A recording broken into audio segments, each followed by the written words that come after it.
What's up and welcome to another Mograph Mocast. I'm Dave. And I'm Matt, and joining us today, all the way from Germany, Mr. Robert Hranitzky.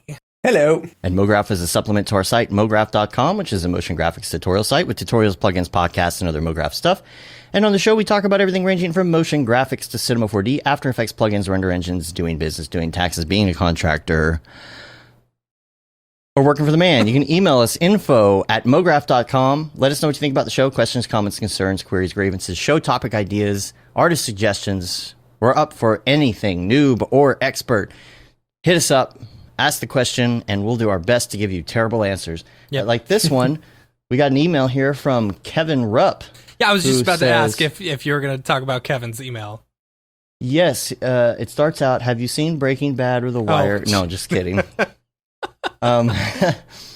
It says, with taxes coming up quick, would love a quick discussion on freelance taxes, W-9s, 1099s on your show. Thanks, guys. I feel like we should have a XOXO. dedicated tax episode. Like, we should start finding a tax expert now. Well, if we have an actual tax expert, if we bring on somebody, if we don't bring on anybody, if we just talk about it, I think that would be terrible advice. Yeah. Okay. Well, hopefully he's listening right now, and we'll do like a mini discussion right now, and maybe this will lead to some other questions and stuff. But you know, oops, hitting my mic.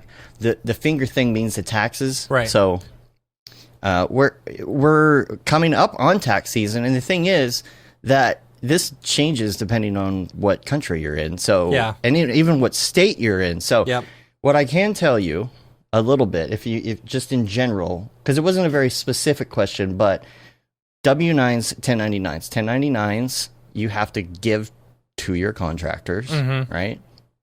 And then they have to report that. If you're new to that kind of thing, on each side, here's the deal. Well, number one, if you're a company and you're putting out 1099s, they've got to be sent, they should have been sent out by yesterday, I believe. Yeah.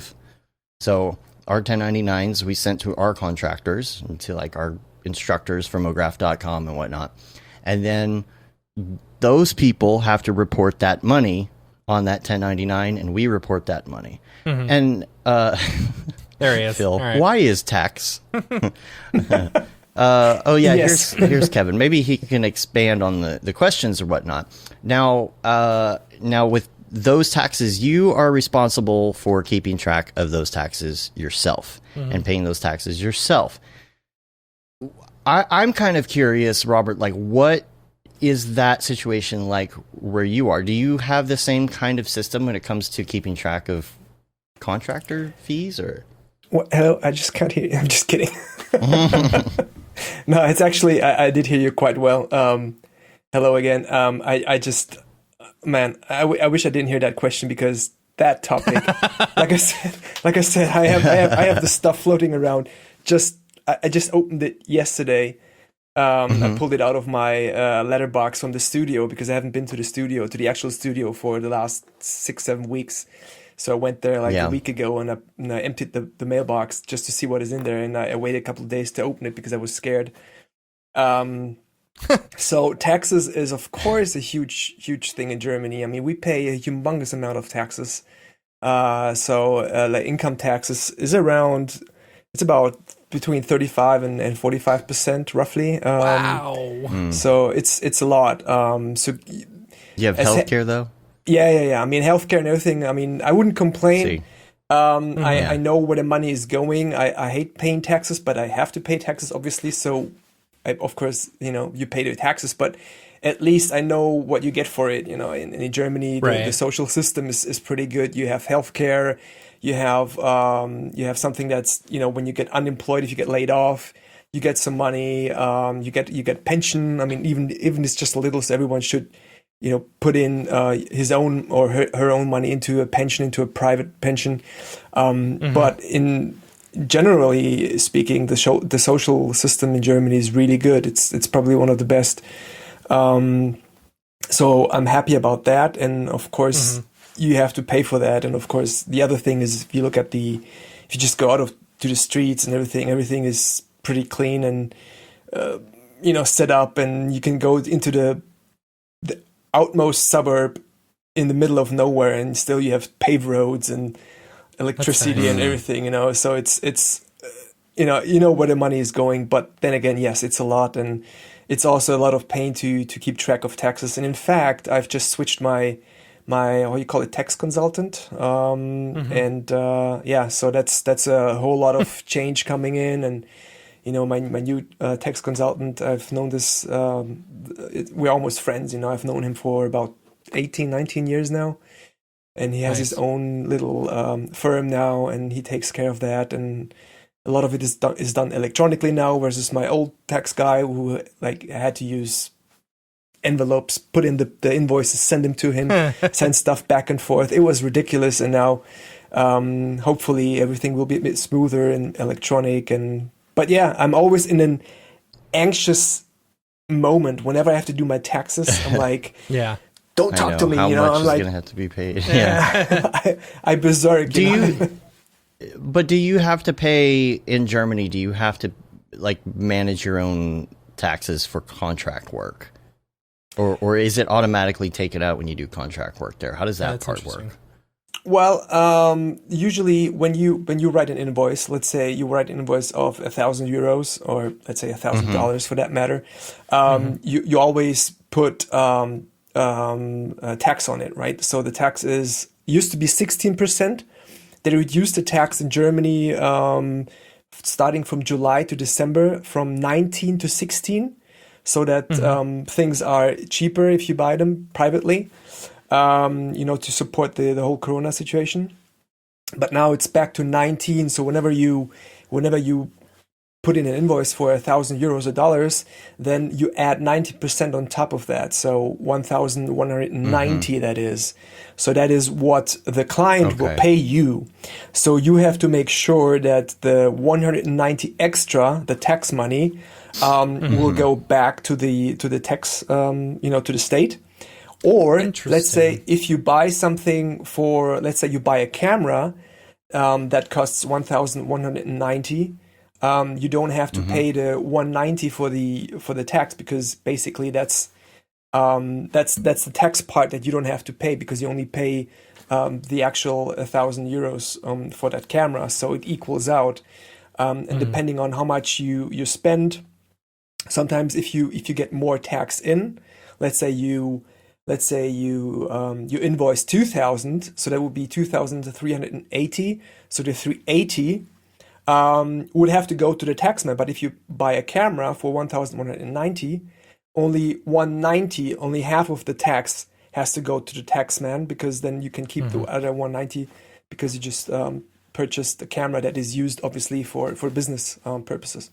Does that make sense? See, it makes sense, and I feel like a lot of it's just automatically built in there, whereas in the States, if you're a contractor, you're just billing a certain amount. And it's up to you to say, okay, well, I'm going to bill a little extra for this and put some money aside. And then there's the whole thing about income tax and Social Security tax. Now, if you're like a private contractor and you're just working under your own Social Security number, you're paying Social Security tax on that money too. And that's where it really gets a lot of small business owners in the States, because you have to match your own Social Security. So Social Security here is 7.5%. So as your own company, you have to match that at 15%, and that goes into Social Security. Now, I have to preface it by saying we're not tax consultants, and make sure you verify all this in your state and blah blah blah. Void where prohibited. However, one of the big things that you can do is incorporate in order to help yourself in the United States.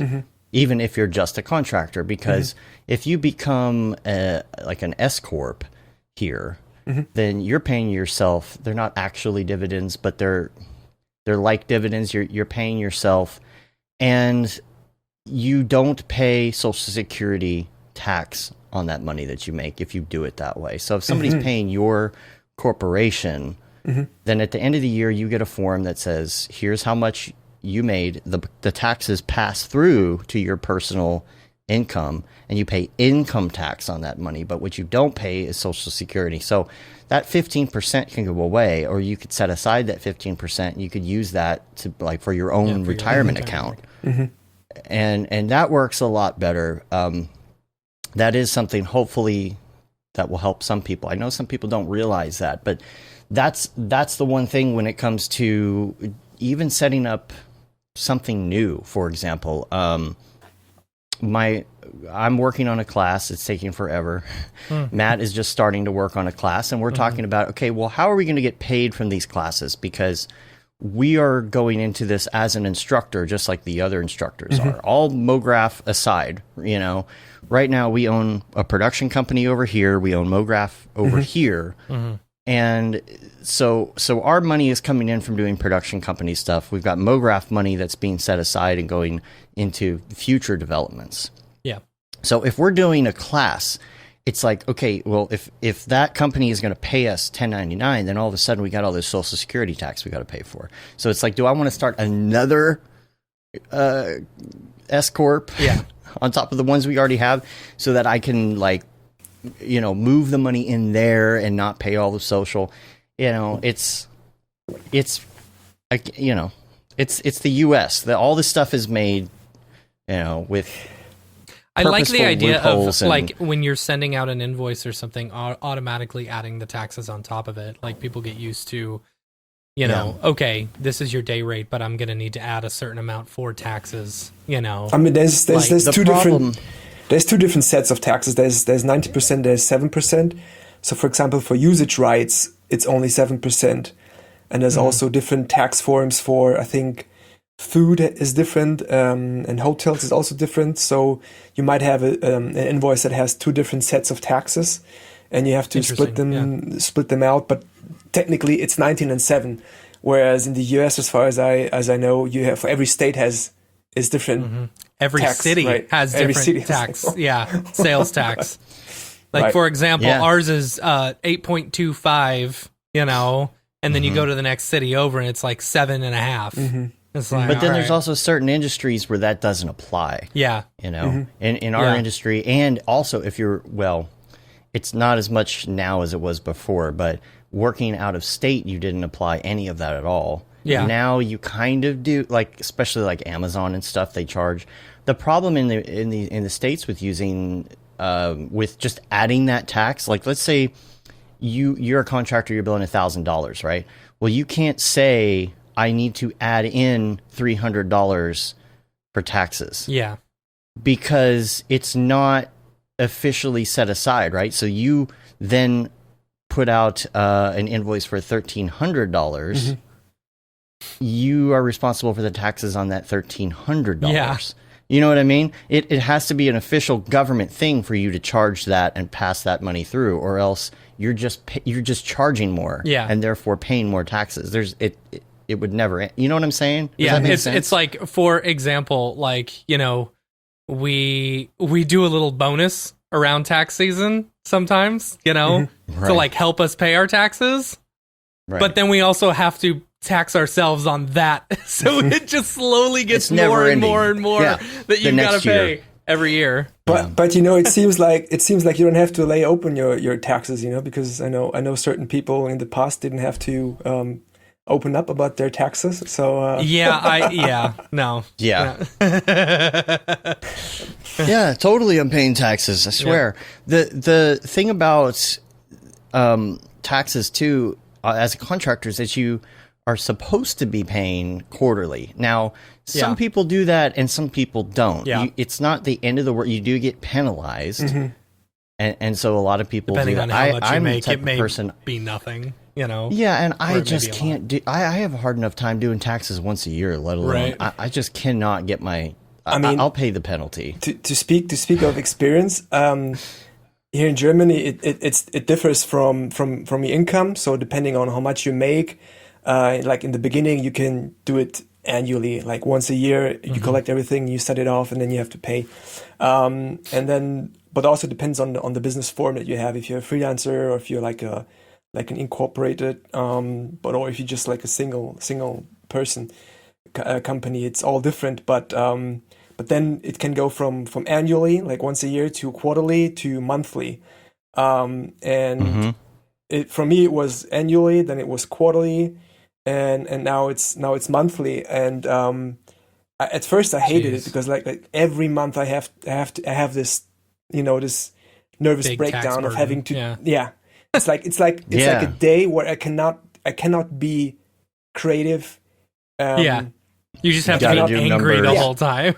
I cannot touch pixels. I cannot think about ideas. It's just like, it's like tax day. So I go in grumpy and I leave grumpy because it's like, oh, it's tax day, but next day is fine. So, but that is better than being like in a nightmarish situation for a full week or even longer. If you collect everything together and you go like, oh shoot, where's that invoice again, and where's that bill, and what was that again that I billed, or like you lose track of things. And if it's only a month, then it's a little bit easier. So that's something that I learned. Better do it, get it done, and See, I keep track of the numbers good enough, but the whole tax part of it, oh man. But see, the thing is, I sit down, I do my personal budget every 2 weeks. I do the Mograph budget every 2 weeks. Mm-hmm. And it's like, do I really want to add tax on top of all of that? I have a hard enough time just trying to get through my budgets once a month. It's just like such a pain. I don't know if we're answering any of the questions that I would say Kevin has. Just keep track of all of the things that you can write off. Do you have any specific questions? I mean, Kevin, I think that's the most important thing is, keeping track of like, the important stuff, like things that you purchase, mileage for your car, different subscriptions, your Maxon subscription, your Netflix subscription, Yes, Kevin's that's actually a good point. I mean, that's one of the things that, I mean, as old school my tax consultant was, and I mean, he did a decent job for like 20 years. So it's not that I was just unhappy, but he educated me well, and he said like, write off anything you can, everything that just makes sense in any regard. I mean, technically you could even write off Netflix. Like it's not kidding because we're working. I do. I don't, but technically I could. But it's the entertainment industry. Like you purchase a DVD or a Blu-ray or whatever, then what you have to do here in Germany, you have to specify for what it is. Oh, it is for this opening title project I'm working on. It is for this course I need inspiration. So it's not like you can write it off and just go off and say like whatever, you have to. Why? I write down a note for what it is, but no one's ever going to see it. You know, right? So they actually look at that and say, specifically, who has the time to go look at that? Yeah. Oh, there's people who, you have to imagine there's people who love numbers crunching and going through files like we love pixels and, bokeh and motion blur and render engines and everything. I mean, they love Excel lists, and so. Well, what about Beeple artwork? I was thinking about this the other day. We did buy that on a company, Amex. So is that technically research? Can we write off our Beeple purchase? I think that is research because we're researching it specifically to talk about it on the podcast. Right. And I think, not to mention, whatever. It's also an investment. We wanted to sell it now. We could make $10,000. $10,000 each. Yeah. Each. It's insane. Yeah. I don't know. Hopefully that helped a little bit. I think that's about as vague as we can be without giving bad advice. Yeah. Get a CPA. Yeah. That's all I can say. Hey, a quick shout out to Brian Fox here, my friend. He said, hey, Robert, great to see you in the chat. So thanks for joining. Hi, Brian. Bringing some friends in here. And also Carla Sabat is there. I see her name. So that's also someone I'm in touch with on Instagram, and nice. Even more people who joined. So thank you all for joining. I just wanted to give that shout out there. Yeah. And Phil's there too. I see Phil. You know Phil? Raid Zero? I mean, he's in the come on. Y'all are all from Europe. Y'all all know each other, right? It's the EU. It's your next door, right? Yeah. Everything's like we're like next door. Everything's so small. It's walking distance. Yeah. Got some week wrap-up stuff I wanted to go through. Number one, we've got a lot going on in February. Much. And, this is the busiest we've ever been in January. Dude, January flew by. God. Yes, and I don't know, clients are coming out of the woodwork. It must have to do with 2020 COVID. People are just like, okay, time to get back at it. Mm-hmm. Yeah. It's just nonstop. But also, Mograph, we have quite a bit going on. Yeah. 2 live specials and all that. I got a little promo here. I was working on this over the weekend. It was kind of fun. Looks good. So here, I'll play it real quick. Here we go. Join us this February for our Creating the Unreal Student Showcase, Many Hues of Mograph Part 3, and of course, the Mograph Podcast Live. Check it all out at mograph.com/live. That is one. Colored smoke? Yeah, how'd you do that? That was TFD. I know, but like, how'd you color it? By throwing gradients in it and the Octane scatter and absorb. Interesting. Yeah, it's pretty easy to do.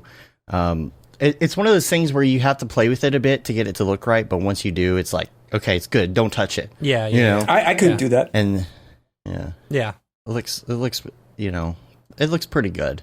It's one of those things where you kind of mess with it, and then you realize that it's, how do I describe it?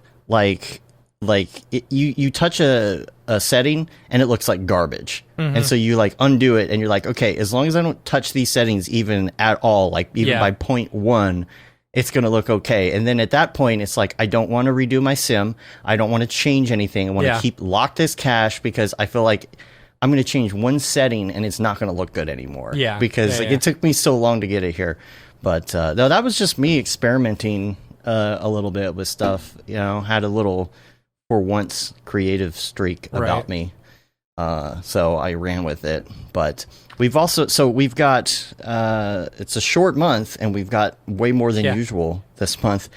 So we've got the regular podcast, but then we also have on the 11th, it is the Creating the Unreal. It's the Winbush Student Showcase, which is going to be 3 different students that took the Unreal course, and they're going to be showing off their work. It's a Thursday night special on the 11th, and what's cool about it, though, is we're also, and I'm going to try and get all of this done on time, Winbush has recorded an extra chapter that he's adding to his course, and he is going to be releasing with that one of Jama's models that you get with it, that you can download with it for free. But also, if you're a student, you'll get a promo code, so you can get a discount on all the packs. So that's going to be like the medieval stuff, the dystopian society stuff, all these characters, and so you should definitely go check that out.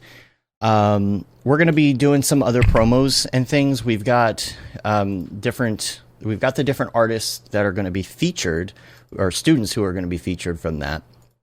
And one of them is John Jag's Knee. Now, I don't know if anybody here necessarily follows John Jag's Knee, because this is really interesting where people are coming from taking the course, right? Like, people are coming into Winbush's course not coming from Cinema 4D universe, not coming from the Mograph universe specifically, but coming from this kind of like different angle.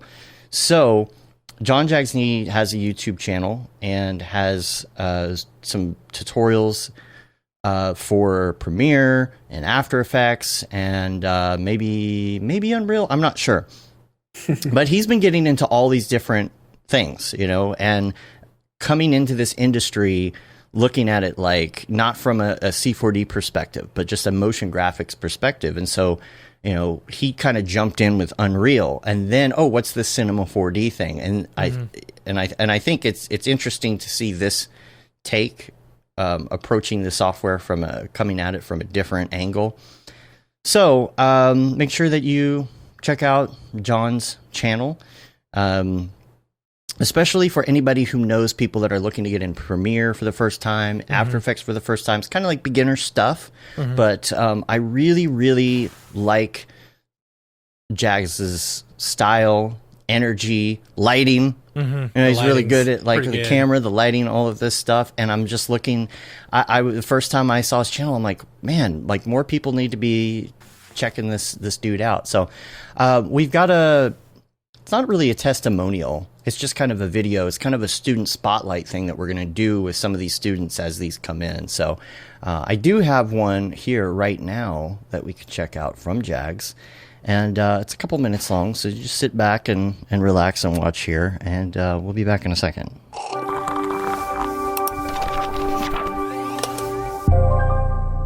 Well, hello there, Internet. My name is John Jagsney. I'm a 3D artist and freelancer. I primarily work in the board game space, so board games, hobby games, collectibles, etc., etc. I've done work with companies such as Cryptozoic Entertainment, who does work with DC Comics and Rick and Morty. I've done work with the company Super 7, who makes toys like Transformers and Ninja Turtles.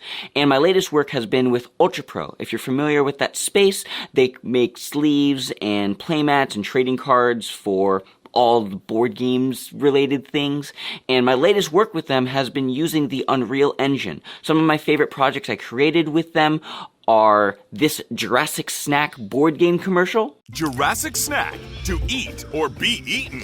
That is the question. The dinosaurs are hungry. Play as the yellow or blue team and snack on as many delicious plants as you can. And most recently, I just finished the Magic the Gathering Kaldheim Accessories Collection product promo video. This is using Cinema 4D, the Unreal Engine, and After Effects, and I'm excited to share with you that on February 11th, 6 p.m. Pacific Standard Time, I will be presenting on the Mograph.com live stream on my workflow for these board game projects. I'll be showcasing you the basics of what I use in Cinema 4D, how I bring it into Unreal, what do I do in Unreal, and how do I take advantage of real-time rendering so it's really, really fast, and then composite it and do the editing in After Effects and Premiere Pro. So, if you're interested in learning how I created some of these board game projects, check out the live stream. That's February 11th, 6 p.m. Pacific Standard Time on Mograph.com, and I will see you there. If you have any questions or want to hit me up for anything, my Instagram tag is @JohnJagsNee, and until then, I will see you there. Goodbye, my friends. Bye!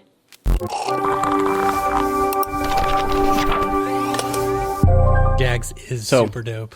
I like that. Yeah, like really good energy. See what I mean about like the camera and stuff? I'm like, great lighting, man. Yeah. Such great lighting. But Jags will be on. This is the Winbush Student Showcase. Jags and Gabrielle is going to be on. She's feeding wolves. If you've seen some of the stuff that she's been doing with so character stuff, she's got a capture suit. So she's been using that and like integrating it and doing different stuff in Unreal. And then Logan, who is it? I think usually in the chat here. I don't know. The is it Hollow Woodsman? I think. Is it Hollow Woodsman? Something Woodsman will also be on. So we're just going to be talking about the course and the new chapter and what they learned in the course. And so this is an ever evolving class, and there'll be updates, there'll be new things, and then probably a new course once Unreal 5 comes out, because that's going to be a whole different thing altogether. But check that out. And then the week after, that's the 18th, there's another Thursday night special. That's going to be Many Hues of Mograph Part 3 that Matthias is going to host. I'm working on getting the whole lineup. We have everybody lined up, but I don't have all their info and social and all that stuff yet. So stay tuned for that. Check that out. A lot going on in that space. And also, I'll put in the show notes, Intel Creative did a write-up on Winbush as well. Ooh, and we've been having fun hanging out on his Twitch stream on Saturday nights, playing different random games, you know. So come hang out. You basically just talk to one of us, get on the Zoom link, and we'll send you the private Zoom link so we don't have any incidents like has happened before with crotch shots from random Zoom strangers. But we'll give you a link. You can come hang out with us. This is super chill. So let's get into some like motion graphic stuff here. First of all, I wanted to do a little Ravcock, what's your flavor? And talk about 3090s. The 3090 drama is still going on. We're still trying to get some more. Rob, what graphics cards do you currently have, and how available are these NVIDIA cards where you're at? Well, all right, getting ready for it. Well, I work on a Mac, so it's all right. That's it. Call it's in. All right, yep. All right, we're out. Yeah. No, in fact, yes, I work on a Mac. Still work on a Mac. Always, actually not. Started on a PC like 20 years ago. I switched to the Mac 2001. But ever since been on the Mac, of course, I do have a couple of PCs that I use occasionally for testing and stuff. So I have a 1080 in my old PC box, 1080 Ti. But my main work machine is the 2019 Mac Pro, and I have two W5700X in there. And I'm really happy with it. It's so funny because you were talking about Unreal and it's like real time, and I'm just happy as a kid can be about not having to wait an hour or two for a frame to render. Almost real time. Yeah. It's like, it renders it in 20 seconds or in a minute. And it's like, for me, it's like, pfft.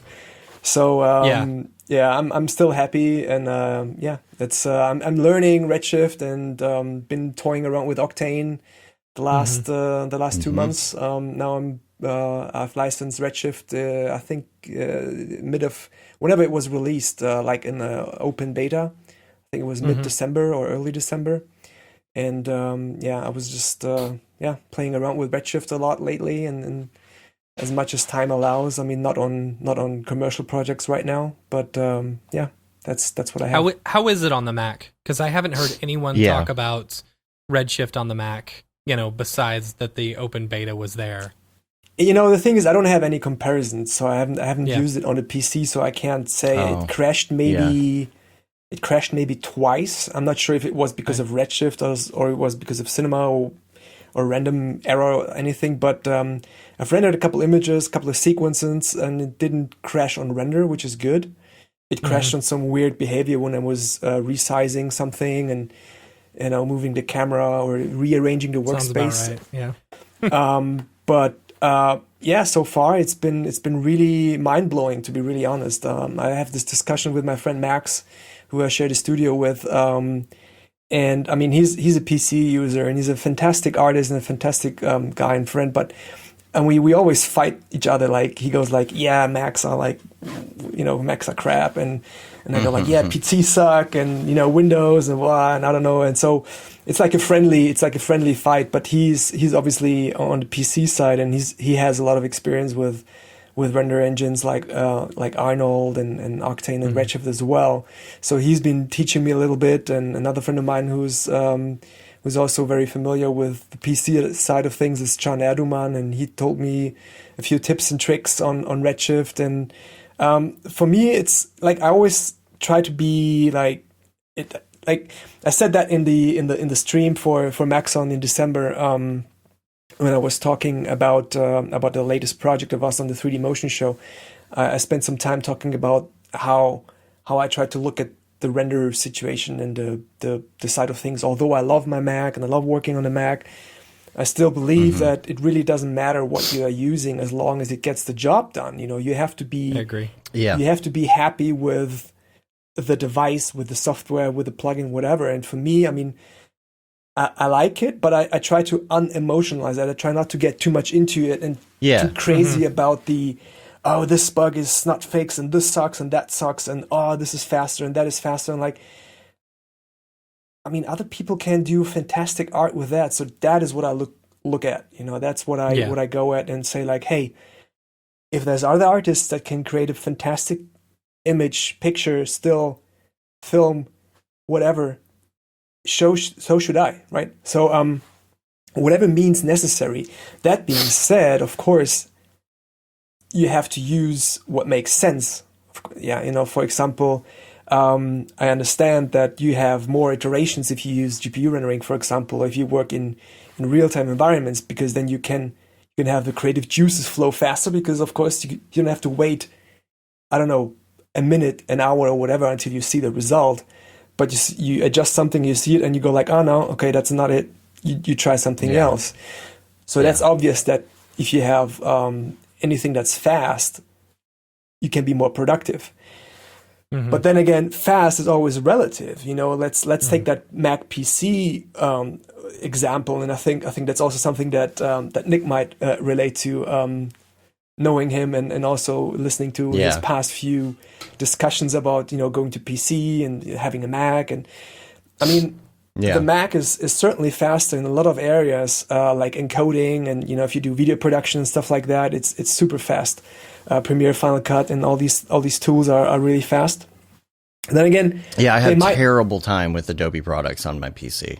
Mm-hmm. Right. So it might be a different situation if you do like 3D rendering, for example. But for me, as like an almost one-man studio, where it's not a one-man studio, like currently I'm working with 3 people on a project, but let's say like on a general bigger scheme of things, it's like me working on things, and I have to rely on things, and for me, the fast machine is not just like the pure horsepower, but also how fast does it allow me to drop stuff from my phone onto it, using AirDrop. Like how often do you want to like put something from your phone onto your computer or vice versa, and it's just like exactly I'll just email it to myself. Right. Yeah. and things like that, or peripherals, how you connect stuff, and just the general responsiveness of the machine in terms of how you sync up your calendars. I know you can sync it all up with Exchange and Outlook and whatnot, but for me, the speed is not just the pure render speed, and especially for someone like me who's not only doing 3D. I mean, I do a lot more. I do motion graphics with 2D stuff, with a lot of After Effects, without even touching 3D sometimes. Sometimes it's just recording tutorials on my cameras, editing that. A lot of photography that I'm not super open about, but I photograph a lot. Oh yeah. So it's a mix of things that make this setup work for me. It doesn't mean it has to work for you or for you or for you. Mm-hmm. But that's what I try to look at. Just being practical about things, and if you're happy with the PC, that's fine. If you're happy with Linux, that's fine too. Whatever makes you be able to create the work that you want to create the fastest and most enjoyable. Yeah. It's like if you are building something and you have a ball peen hammer, but it doesn't have the claw on the back, and you're constantly trying to pull out nails, you don't have that little piece you need, and so you get that, and people are like, "Oh, but the ball peen hammer is better." Mm-hmm. Like, I know, but I want this thing because it has the claw on the back, and I can pull the nails out. Because I'm constantly messing up all the nails. Have you ever had to pull a nail out with a hammer? Yes. With the back side of it? Well, ball peen hammer doesn't have that. I don't know what a ball peen hammer is, but I'll take your word for it. Okay. Anyway, what I'm saying is you're going to pick that hammer that allows you to be the most efficient. If you're somebody who has a lot of nail issues. See, Hollow Woodsman, I need a nail bar. See, there's a nail bar. So if you have a ball peen hammer and a nail bar and you're fine with that, what I'm saying is you're going to pick the tool that is most efficient for you, for what you're specifically doing. So that makes sense. There doesn't need to be a war about which hammer is better. Right.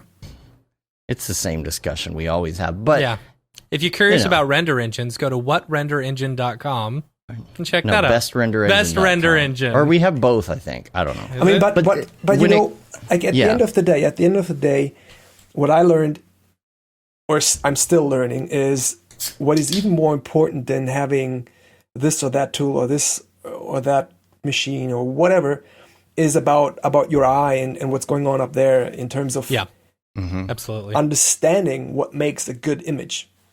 Yeah, right.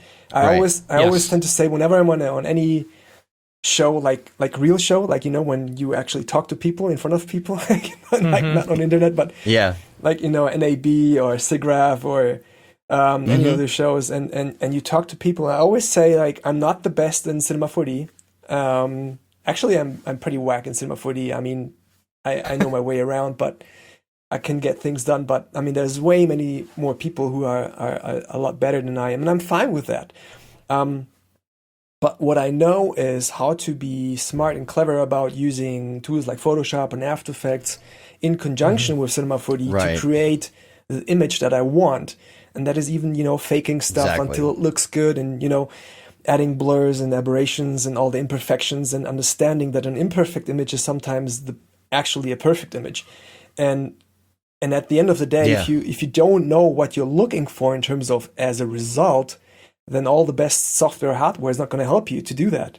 Let me give you an example. For example, if on this weekend, I was toying around with Redshift to rebuild a set I was doing for my Star Wars fan film. So it's like a Imperial corridor. So I took all the textures and put them into Redshift and, textured a little droid and played around with different angles and lights and the focus and the depth of field.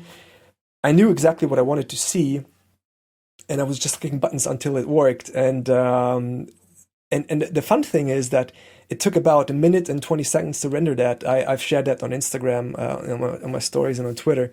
It took me about 1 minute 20 to render that, and to render that with physical, it was like not the exact same thing, but the corridor and the same setup. Basically, it was between 1.5 hours and 3 hours a frame, and that is and for me that was like from going from 1 hour, let's say 1 hour in average, to let's say a minute. It's pretty mind blowing. Yeah, it's absolutely insane. Are the 3090s or any of these cards, are they really hard to find in Germany? And do you have where do you go for? You don't have Best Buy. No, right? you have similar stuff like Best Buy. You have companies, they electronics resellers. But to be honest, I don't know anyone that has a 3090. I know my friend Max ordered one, and he canceled the order because it was going up in price and stuff. So it was like, yeah, whatever. And Yeah, I'm waiting for my 4th for this other machine, and then we're going to redo the other render machine with 2 more. So I'm hoping to have 6. The problem that I'm having here is power issues, wattage issues and things.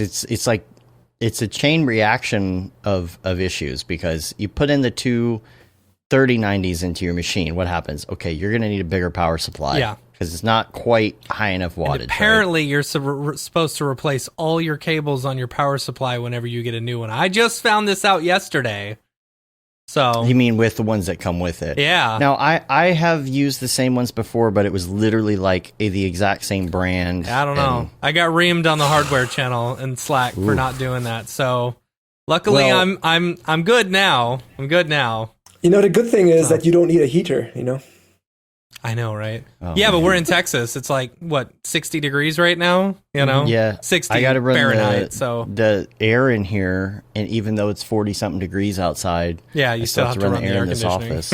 Yeah. And especially when I'm mining Bitcoin. So here's the thing. So with the wattage, you put in a new power supply, right? I put in a new power supply. The new power supply is just high enough to where sometimes when it's rendering, my battery backup starts to beep because it's overload, because it's only at 1,000 watts, the battery backup, right? So in looking at my meters and stuff now, I'm pegging 900 and something watts with 2 3090s, right there on the edge. You got a 1,600 watt power supply, I'm fine. But it's the battery backup that's the issue, because it just doesn't support it. So I'm like, okay, I'm going to order a new battery backup that's 1,500 watt battery backup. It's only $450. So, and like I said last week, you feel like when you buy a battery backup that you've done nothing, because it's just a brick that you're plugging in, So I plug the thing in, right? And everything's running fine. I put the old battery backup on the new computer in the other room. It's sitting there mining Bitcoin, and I have these other render machines mining Bitcoin, and I got the new Xbox. Yeah. So I hooked that up in here. So all the things are going, right? Yes, and it's just everything is going. Well, half the office just shuts off. And I'm like, oh boy, I blew a breaker because I got this new battery backup in here, and it's probably sucking more juice than usual. I go downstairs to flip the breaker. The thing is warm. I'm like, okay, all right. Whenever Dave is rendering, you see the light flicker in the neighborhood. Yeah. Yeah. You get brownouts in the neighborhood because Dave's rendering. Or I'm going to get tagged. I think I'm growing weed or something from my energy usage. So I think, I'm going to have to get an electrician to come out. I need to have separate battery backups on their own line, put all the internet on. It's just going to have to be a thing. Oh, he's rendering. Oh, no. It's good. I like that. Oh, man. Visual effects and all. Right? Practical effects. Yeah, practical. Yeah. So I don't know. A warm breaker is not a good thing. I'm going to need some more. I'm going to need another one. I'm going to need some amps, some watts, some volts. a handful of all of those, whatever they are. Yeah. I don't know. I don't know enough about them. You know what? You know what you could do? Is that Jags? Is Jagsy Wagsy Jags? I'm just curious. In the chat. You know what you could do? Just set all your stuff to automatically save, and then just not worry about battery backups. Yeah, but it's not just that. It's like internet. It's live stream that's stuff. True. That's it's true. stuff I don't want to go down. Like, do you remember? It's for those flickers. It's for those quick, power off and on real quick, and you're like, I got to reset everything because of like a split second power drop. Do you remember when we were working at our old studio together, and something happened with the power where we needed battery backups? So they bought battery backups for every single bay. And no one hooked them up. Literally, they were just sitting in a box right next Probably to because they were desks. not good enough. No, I'm pretty sure it's like even... we just didn't have the time to hook them up, and then every time the power went out, we're like, oh, whoops, we weren't using the battery backup. Hook those up. Yeah. To be honest, the power never really went out here. Like, and I don't even remember when the last power outage was. It was like maybe, I don't know, 3-4 years ago. I don't know. It's like, man, it rarely happens. Every couple months where the power just goes out, Wow. and it'll probably only be for like a minute or two, but like, then it comes back up. A few times it's been when it gets really windy here, when the trees are moving all about and knocking over lines and stuff. You don't have underground power there, I guess, huh? In your neighborhood? Me? No, Matt. Oh, you don't I have do. underground Yeah, cables? Oh, but you still get some areas that just whatever. Where in Texas are you guys? Outskirts of Dallas. Yeah, he's on. Neither one of us are in Dallas proper. We're outside. He's in the west side. I'm in the east side suburb. So. Yeah, west side. So we're gonna start having battles now. Yeah. So. Yeah, I don't know. It's really just to protect against those things, but it's like the problem now is that if you are working remotely and you're really, really getting into rendering and rigs and battery backups and internet and studios and lights, and I mean, look, just the lights in here, I'm drawing an incredible amount of power when I have everything up and running and rendering or I'm mining. Yeah. So it's like now I got to really think about this. I never really needed an electrician before. And could I run it myself? Yes, I could, but it's a pain. I just want someone to do it for me. I'm actually pretty well versed in wiring, but it's something that I think a lot of people are going to have to start thinking about if they're building these rigs and they're not farming out their rendering to a service, or if they're getting into crypto. Which crypto, by the way, and the stonks. Oh my gosh. This week. Last week I could not focus at all because of all the GameStop AMC stuff. I got super lucky. Let me tell this story. All right, so for those who don't know about like the GameStop AMC stuff, it's like a bunch of Redditors, found a hedge fund that was shorting GameStop like 140% or something. It's something ridiculous. So they're like, we're going to... Oh, it's headline news. Yeah. So anyway, I was lucky enough to own AMC stock. I called it my YOLO stock before this was even like a thing, right? Yeah. Because it was down to like, I bought it at $2.27. And I didn't buy much. I bought like $175 of it, And so like a week or two ago, when AMC secured like $100 million in funding, I was talking to my brother and I was like, hey, check out AMC. It just went up like 75 cents per share. He's like, all right, what do you think it's going to go up to? I was like, $4 maybe. That's my sell point, right?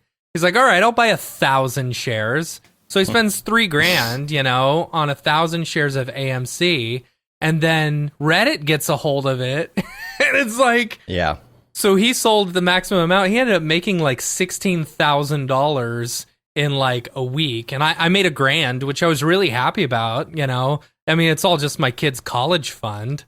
But like last week was so crazy with all the stocks and everything that it's like, you gotta be careful with that stuff. I couldn't focus. I couldn't focus on work at all. Yeah. Jag says going for that Dogecoin. Okay. So here's what's annoying, right? I bought like $10 in Dogecoin on Robinhood, right? And the price of cryptocurrency moves so much, like so quickly, that you can't type in an exact amount to sell. So I have one friggin' Dogecoin in my Robinhood account that's just sitting there because I can't type in the exact amount in the exact amount of time. You know, it's so stupid. And there's no sell all button. I dumped all my stuff out of good. Get it out of Robinhood. All my Robinhood stuff is out. I cashed it out. Trying to find a new place to go, but I hear Fidelity's good. I hear Fidelity's good. Nice hash. Can you mine Ethereum on there? I'm thinking about getting to Ethereum instead of I don't know. Well, I mean, you just mine use Bitcoin, extra GPU cycles. Mine some Bitcoin and then just transfer it to Ethereum, you know? Well, yes, I guess so.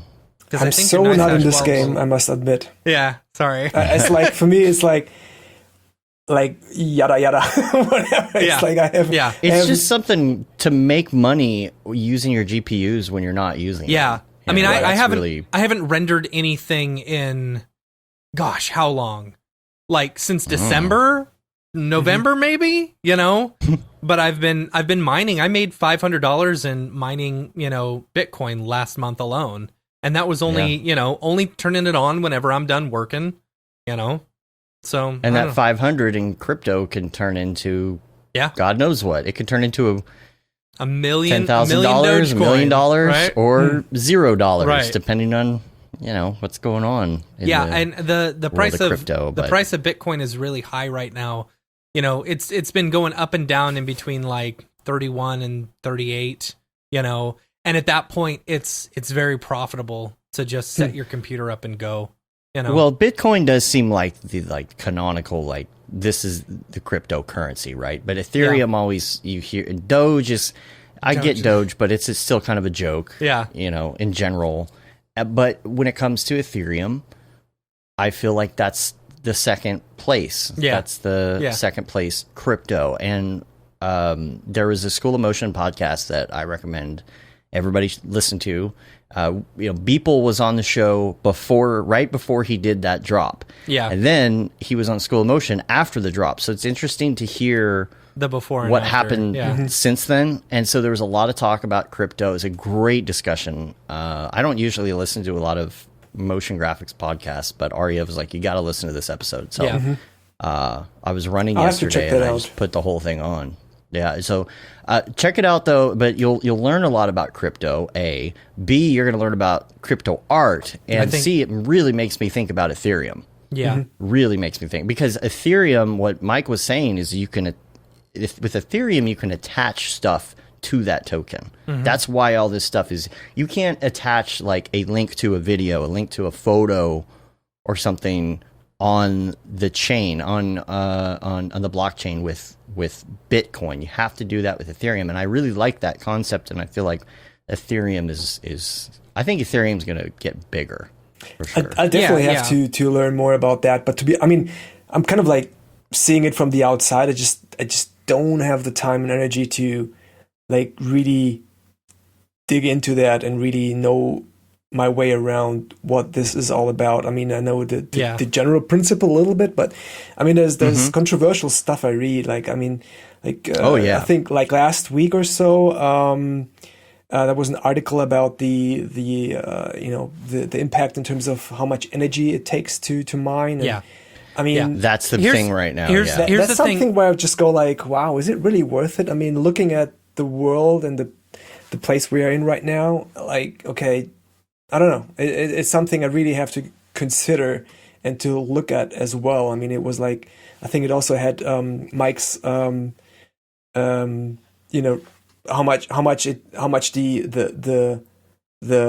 impact was in terms of the mining the coin that is attached to that art. Here's the thing, though. Here's the thing that annoys me about that. While I will say, yes, it does take a lot of energy in order to do this, they're basing this entirely off of like oil and gas, coal. You know, I don't know if they're necessarily looking at it as far as renewable resources as well. Are they?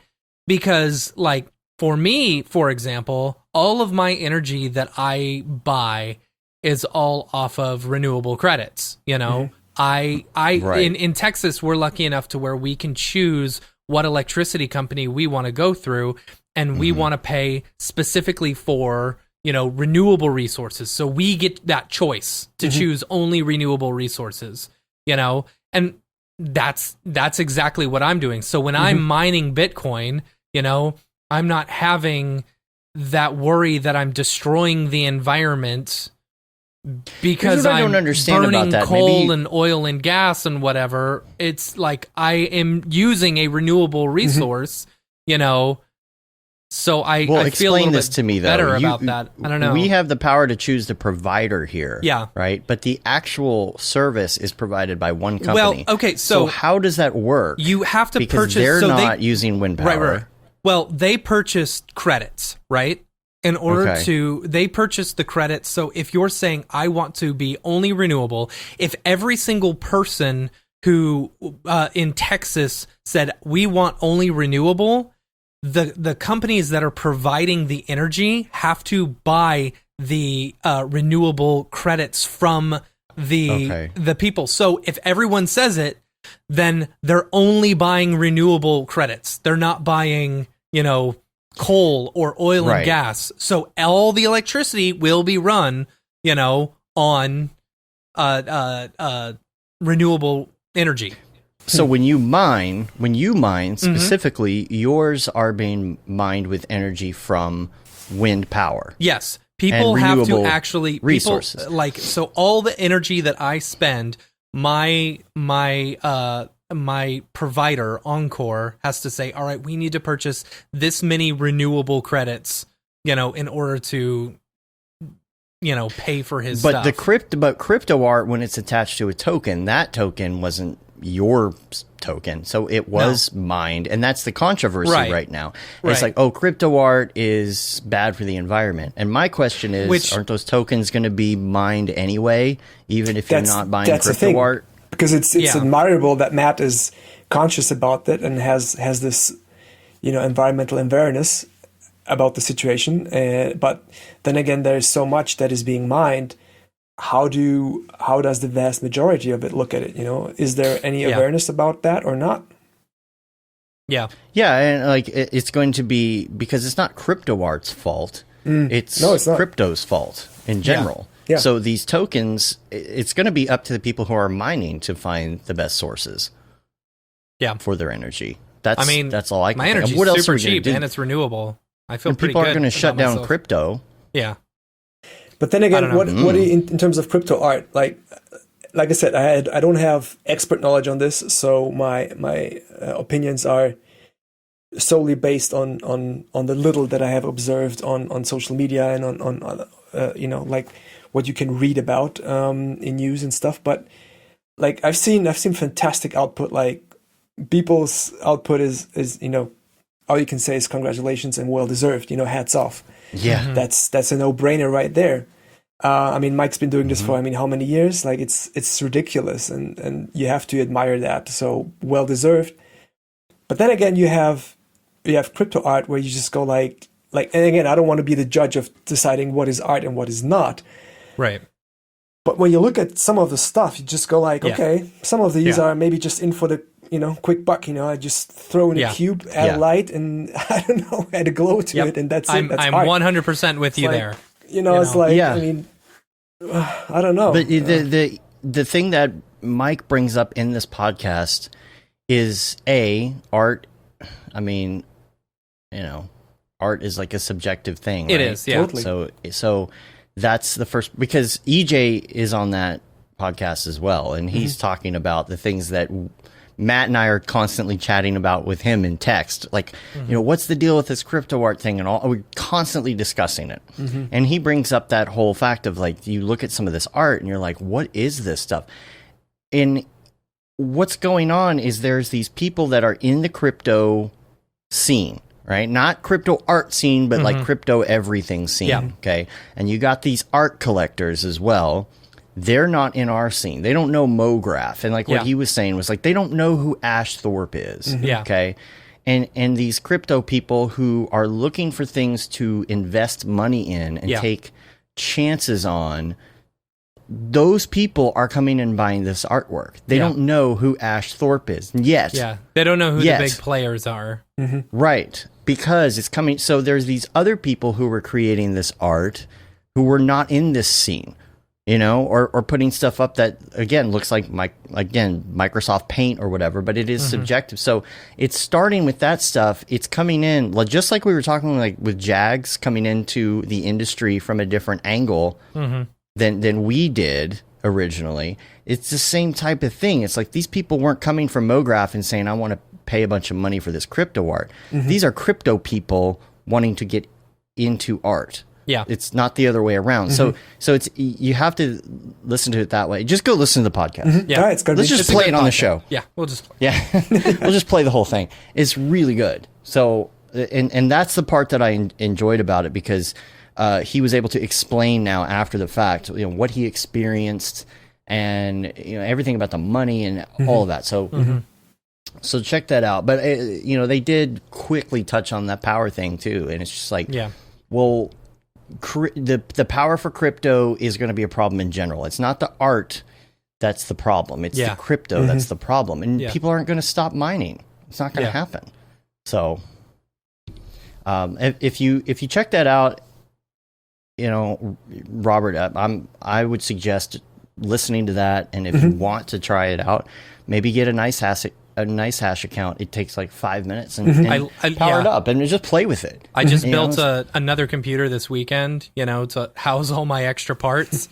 And the first thing I did was installed NiceHash and was able to start mining crypto literally within like 3 or 4 minutes. I don't think it even took me 5 minutes. Yeah, it's so easy, and it's just like, it's a no-brainer as long as the energy consumption is worth the mining.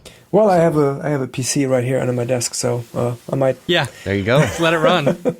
It depends on how expensive your electricity. Richard in the chat was saying that theirs is 35 cents per kilowatt hour, and it's like, okay, that's going to cost you quite a bit, because I probably spent $50 or $60 in energy this month alone, you know, after making, you know, $500 or making $500 and then spending 60 of that in electricity at 35 cents per kilowatt hour. That's going to be, you know, that's going to be a lot more. Now you're putting 0.07 cents per kilowatt hour, and in Germany, that 0.35 kilowatt hour probably isn't cents. I don't know what that converts to in dollars, though. Is it euro? I mean, you're paying it in euro, It is euro, but I have... Which is actually... I don't know it by heart. I'm just checking right now. Hey, I'll be right back. I got to run to the restroom. Okay. The thing about NiceHash is that you can actually go in and type in what your energy usage is. So then if it goes to where you're not profitable, it actually stops mining. So you have safeguards in place, you know, is this profitable or not? So anyway, let's get to your art. Let's talk about your art a little bit. Now we're like over an hour into the program. Our beginning of our show is a lot longer than usual. Want to get to your background and everything that you've been up to. If people haven't heard of you before, I think that one of the things to bring up would be like the new Wacom VR pen, because probably everybody saw some of those renderings floating around the internet recently, and you were responsible for those, right? Yeah.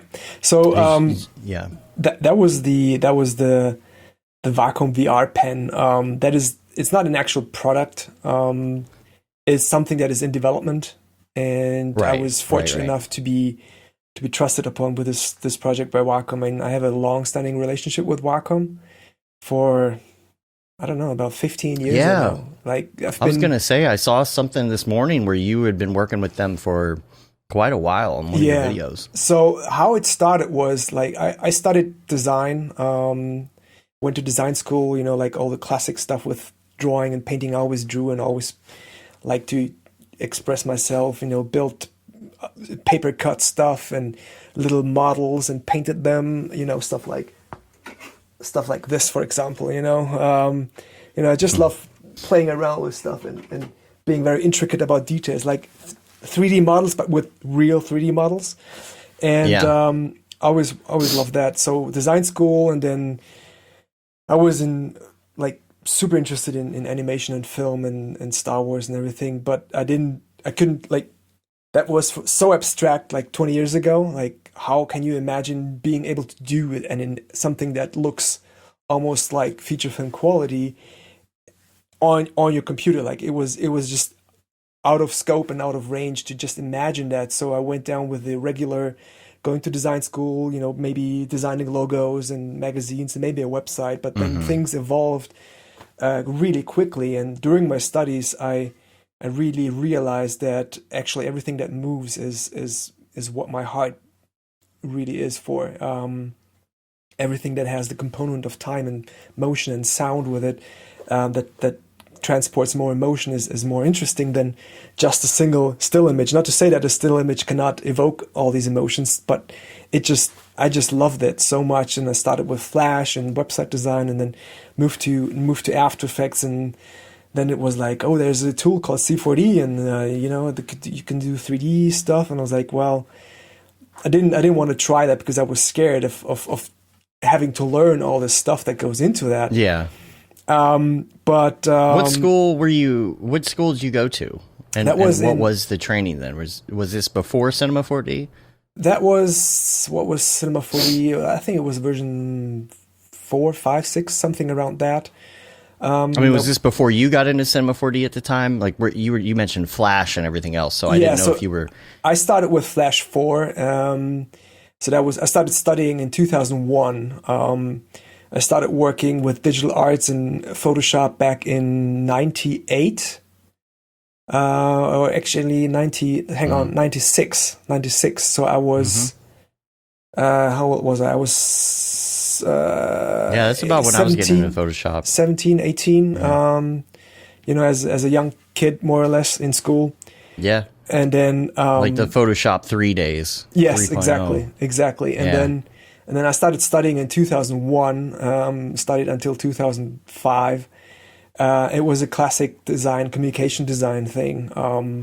So with all the basics of good typography and photography and sketching and drawing and learning all the basics, the basic foundation, that was super helpful. And then through my studies, I went to Seesucht in Hamburg. As an intern, learned a lot there, and they wanted to keep me there, which was flattering, but not really something I wanted, because they were working crazy hours. I was working crazy hours. I went I'm still playing basketball, if there wouldn't be a lockdown, but I used to be playing 5 times a week basketball. I was really fit and everything, was not playing professionally, but on a somewhat high level. So during my internship, I went from playing and working out 5 times a week to once in 5 months.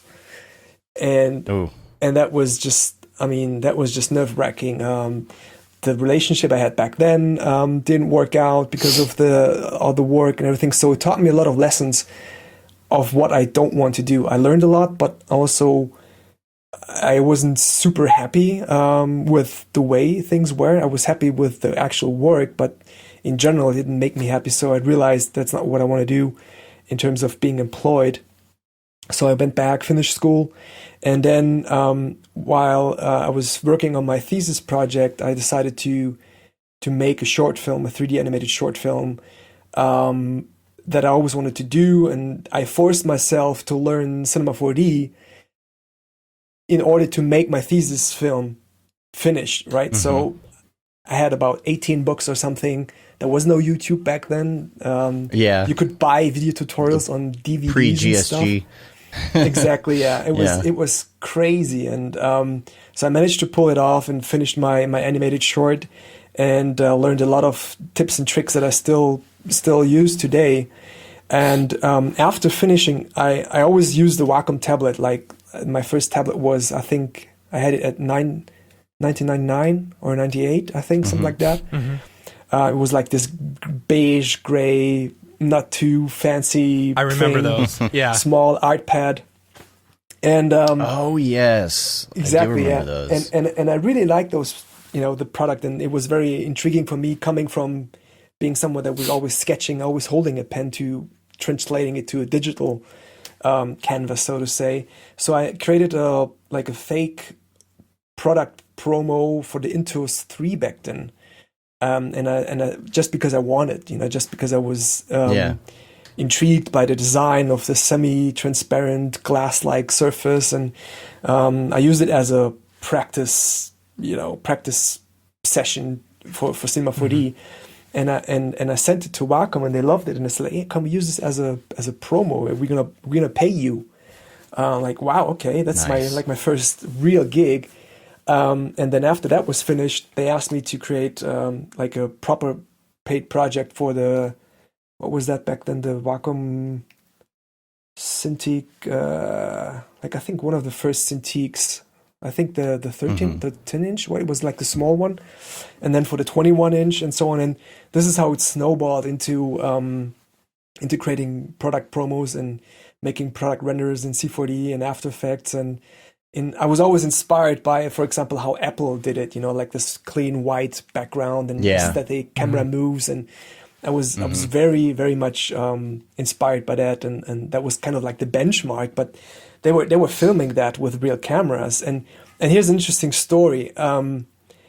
So in 2000 and when was that? 2015. No, hang on. 2013. 2013, I get an email from a headhunter from Apple. I'm like, okay, so this must be spam. And I'm like, okay, what is this? And like, yeah, hey, this is, I don't know what her name was, from Apple. We want to reach out because we like your Wacom animations and the stuff that you did. And I must say, I didn't do these alone. I've had a few, at least two friends of mine who helped me work on that. So one is Akira, the other one is Max. So I was never really alone, apart from the very first one. But I was directing them all, and I was reading this email, and it said hey, we like the stuff that you output for Wacom. Would you be interested in working for Apple and Cupertino in the video department back then? And I was like, what? Is this spam? And so yeah, we can have a call. So I jumped on a call. So it was legit. It was real, and so I could have had the chance to work in the design department there, which was like a super crazy tap on the shoulder thing, and then. Told it to my girlfriend, and I was like, she was pregnant with our first child, and I said, I have this inquiry to work at Apple. She's like, yeah, you love Apple, you should do that. Yeah, we're going to California. And I was like, wait, I don't know about that. Things are fine as they are. So I had about 3 or 4 calls, and it was supposed to be with Johnny Ive's team, which would have been super crazy, and they wanted to transition from filming this in real to making it all in CG. Yeah. And they wanted to use the same tools with Cinema 4D and After Effects. And it was flattering, and they kind of felt that I wasn't super into going there. So they kind of, felt it. That's a big move. That would be a big move for me to go to Texas, from Texas to there. Yeah. Let alone Germany. So it was giving everything up that you have to do that. And then I was like, is it really worth it? I mean, yes, I do like the products and everything, but I mean, is it really good working there? I mean, I've been freelancing for Apple as a demo artist and freelancing for Adobe as a demo artist. So I kind of had insights into the company before, and I was like, I don't know if I really want to be stuck just doing that. But every time there's a new promo for the new iPhone or for the new MacBook or whatever, I see that and I go like, damn, I could have had work. That could have been you. Their department, their video department. Oh man, it's crazy. It's crazy. They have. I wonder what they do as far as rendering. Do you think that they actually have PCs in there? They must have some PCs in there, right? Again, why not? It's like because they wouldn't be like, oh well, of course until recently, but they wouldn't be like, oh well, we don't use Redshift or Octane at Apple because we just have all Apple computers. Yeah. And you're not allowed to use a PC. Certainly they're allowed to use a PC, right? Sure, yeah, I mean, for sure they have PCs in there. I mean, they've developed some of the tools for PCs. I mean, iPhones work with PCs. So at the end of the day, I mean, they probably would not advertise it, but to be honest, probably they use it. I don't know. Yeah. They must be. I mean, they've got to. They've got to. Gosh, that department, I bet that's... I wonder what they're doing with COVID and all that. I don't know. It's a lot of remote work. I mean, I've been in touch with a lot of friends over in the US and actually all over the world, and asked them how. That's one of the good things about COVID is somehow growing together a bit more. Although we are so far apart, it's kind of like quite the opposite of everyone is locked in, but still you grow together a little bit more because of being able to FaceTime more and do all those Zoom seminars. And so I've reached out to so many friends I haven't reached out for maybe way too long before, just checking on them to see how they are. And it's crazy. Like everyone is working remotely. Like even friends that I have at work at Pixar, for example, they've been like super early. They have had they could work remotely anyway because of those little what's it called, Teradici or whatever. If you watch Soul at the end, they say they mention, this was created by Pixar in houses at least 6 feet apart from each other, which was really cool. Yeah. So Impulse says Apple works with V-Ray. Remotely, yeah. If they work with V-Ray, then they could be Mac only. Just sending stuff. I mean, out they to use a farm. Houdini. We know that they actually bought a couple courses, copies of the course. Yeah. So but to get back to your initial question, it was like a long story. I got sidetracked a little bit, but to give you like the backstory a little bit, so I've wrapped it up into that. But to get back to that Wacom VR pen project that I presented about at the 3D Motion show, so this came about I think almost a year ago when I said like we have this in development and it's not a physical product that you can touch.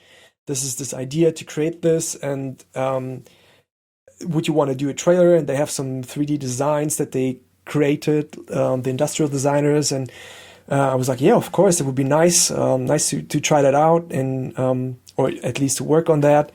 And there's nothing I could try out because again they couldn't ship me anything, so we had to visualize it. And this is something that we've done before, where you have like a tablet that is, or any product for that matter, that is in development, and it's being developed while you develop the actual promo for that, and you try to make it look as realistic as it possibly will look. You have all those CMF sheets, the content material finish sheets that define this is plastic, this is metal, this is matte, this is gloss, and then you just go ahead. And for this project, we worked. I mean, normally we would probably maybe not fly to Japan to film the guys, but we probably would have worked together in a studio, and probably would have traveled at least once to get things aligned. But all this was done remotely, so I was directing them, telling them exactly what we were looking for, had Zoom calls and Skype calls and whatnot, so everyone was working remotely, and it worked out quite amazingly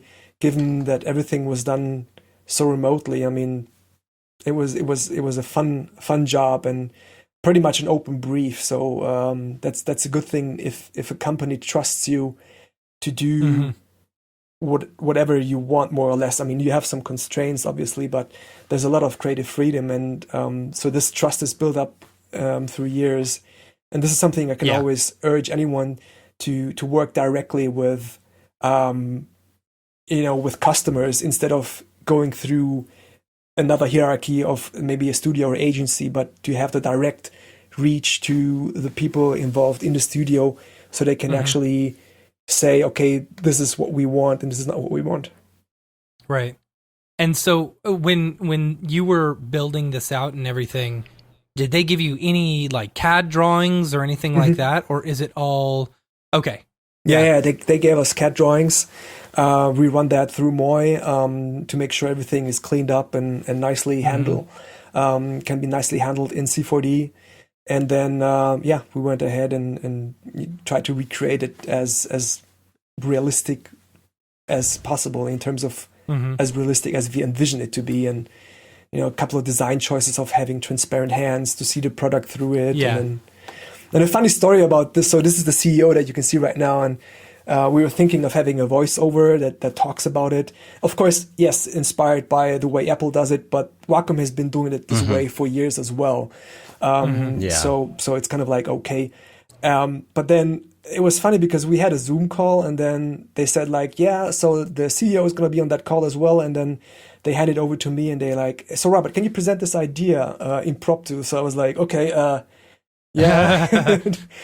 So here's me, standing there talking in a Zoom call to the CEO and explaining the idea and the concept, and he liked it and he signed it off and agreed to be featured in it. So it was a fun moment, and certainly a nice project to keep us afloat during the tough times of COVID. Mm-hmm. For sure, yeah, that's cool. Yeah, you've got a presentation on this as well for Maxon that you did. What was that? A few months ago? That was in December. Yeah, one of those in December. Yeah. So you kind of break some of that down, but on the whole note of working remotely, mm-hmm. like how has it been for you in general? COVID, dealing with having to be home. Germany's home, still on lockdown right now, right? Yeah, we are on a super lockdown right now. Everything is closed in terms of shops. Only the necessary stuff is open, like supermarkets, so food and general stuff that you need. But hair salons are closed, as you can see. Restaurants, obviously. I was just thinking how great your hair looks. Oh, thank you. You got that's the look these days, anyway, right? Yeah. But it's been like I said before we started the recording. The first time around, the first lockdown was easier to handle in terms of length. I mean, the shock and awe about the situation was more intense because you didn't know what it is. Yeah. Now you kind of a little bit understand more. But in terms of the long run, it's been quite rough, especially because we have 2 kids. Homeschooling and home office, although it sounds similar, it doesn't get along too well. It doesn't, no. It's really tough. I mean, we both have to work here. We're both at home having to work. Someone has to homeschool a kid. Someone has to pay attention to the kindergarten kid because one is 5, the other is 7. Play Legos for 8 hours, right? I've played Legos for 8 hours today. It's a challenge. I mean, I enjoy working remotely. At the same time, I hate it. It's like a love-hate relationship.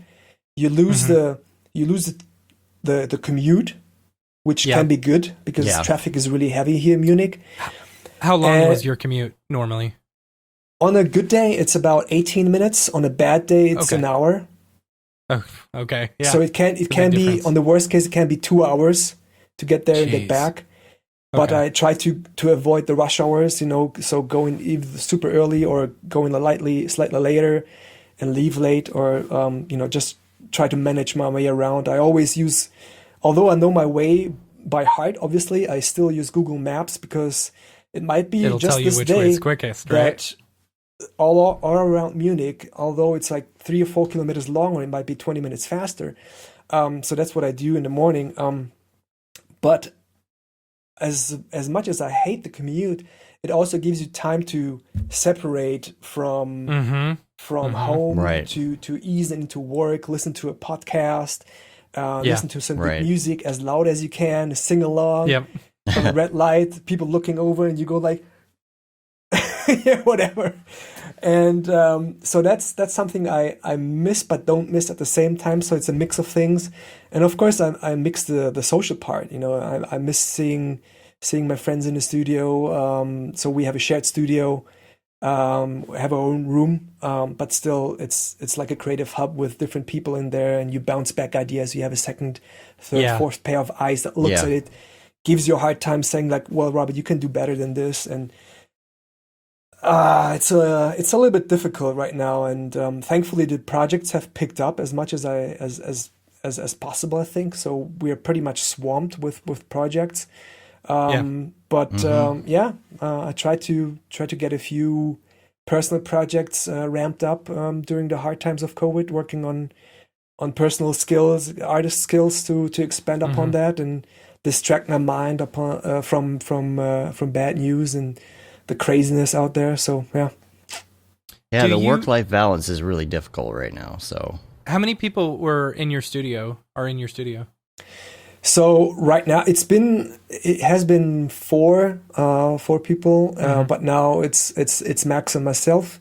So we share a big room, and we are next to a company called Scanwork who who do color grading mostly. So cool. They develop fantastic looks like for high-end clients like BMW and Porsche and all these like high-end commercials. So whenever we have to color grade something, in fact, they did the color grade for the Wacom project as well.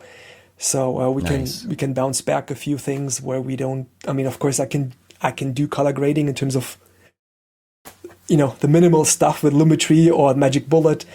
Get some of the looks, but of course they're the pros and they know their stuff better than I certainly will ever know. Mm-hmm. So, and they're tell like us about Tell us about the Elgato stuff too. Mm-hmm. So the Elgato stuff, unfortunately, it stopped now for I think the last 2 years. But Elgato was a company. They are also here in Munich. They originate from Munich, and they used to make like Thunderbolt docks and what you see now, the Stream Deck, where you can have programmable keys, and it's a fantastic device. And they also started to make smart home devices like temperature sensors and door sensors and all that stuff. And I just like their design and that they're from Munich, and I know a few fantastic folks from Elgato, and they're really a bunch of nice guys. And they basically, I was chasing them like, hey, I want to do something for you. And the good thing is, like, for like I think about 90% of the stuff that I do or we do promos for, it's stuff that we like or use. It's for very few clients that approach us that we don't know anything about it. And of course, you do have those clients, but those are mostly I read the quote, I don't know where it was from, and forgive me for not knowing where the source is, but work for the real and work for the meal, right? So I really like this. There's a lot of work for the meal that we do that never ends up on a portfolio. And it's not that it's bad work, it's just that it's not something that we would want to show. Exciting. Because it's not exciting, it's mundane. Sure. But certainly the Elgato stuff, again, it was something I was chasing. I wanted to have it work for the real, because again, hoping that they can give you some creative freedom, and they did. So we ended up working for them for I don't know how many years, like 5 or 6, 7 years.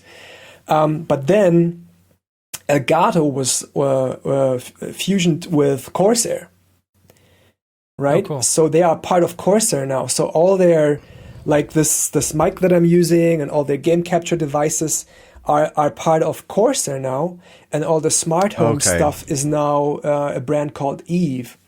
And since Corsair is, I think they're American based, and they have like a retainer with some studios and agencies they've been working on with for ages. Oh. So basically, it was like, all right, Robert, you're basically out of the picture now, because they have, they're people who have been working with that stuff. So the Stream Deck project was the last Elgato project that we did, unfortunately. It was a fantastic project, but it's no more. Yeah. That was a lot of fun. I like their stuff though. I switch these scenes here with Stream Deck. So. I have the light and the key light and everything. It's good stuff they make, but we have their green screens.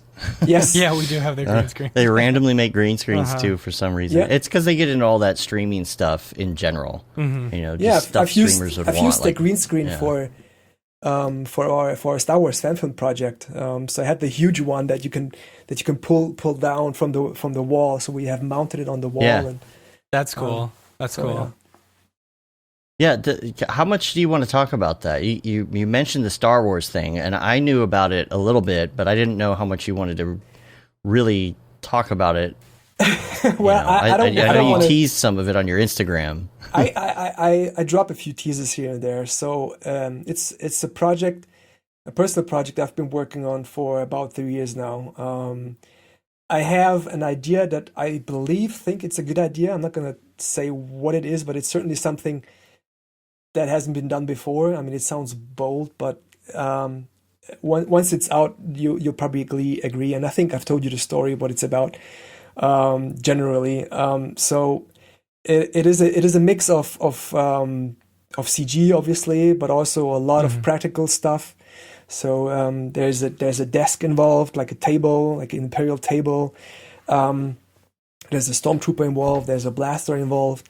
and all this as much as possible filmed with a proper camera. So I have to figure out lights, and I was cutting out like the typical Star Wars lights that you have with the shapes, with the rounded long shapes that is giving all the reflections on the armor. So when you integrate that with the CG scenes, it will look hopefully flawless and will blend in quite nicely. If you want to see some of that stuff, I have a couple of archived Instagram stories in my feed that you can look up on how everything was built. And my dad helped me with the electronics part with the flashing lights. And I created a user interface design that is then put into an iPad, and the iPad is then in the actual prop. I think that's the same principle they did on the movies, on the last movies, for example. So as much as possible in camera, but as a lot of green screen as well. A couple of CG shots. We have a running time of a lot of practical stuff. I'm looking at your Instagram right now. That's super cool. And it all started with me being fed up of working so much on a computer. Like 6 years ago,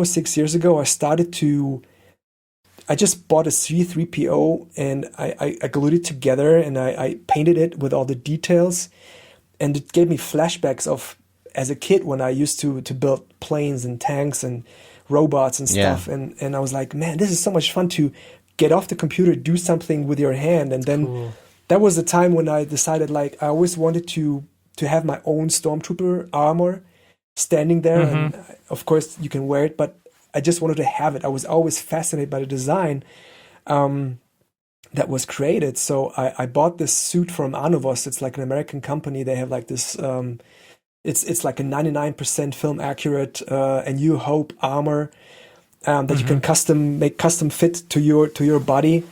And so I purchased that, and then I created the blaster that is also as film accurate as possible. And while working on that, I had this idea for this short film. And so I'm using this short film as kind of a creative outlet to try new tools, to try new things, familiarize myself with camera. So I bought a Blackmagic Cinema 4K camera, not necessarily for that project, but I used it for that project. I'm using it right now to stream this, but I've been also using this camera to record tutorials, videos. I've always been into photography, so I knew my way around, what does an aperture do? How does lenses operate? But this helped me as a circle to familiarize myself even more with what does the camera actually do? How does it behave? Which then again helps you as an artist to hone your eye to create better CG. So it was like this whole thing, and it's not like, okay, you just buy a camera and you just go out and film something random. But having like a project, like a purpose to do that. Same with the Redshift example I said earlier in the show.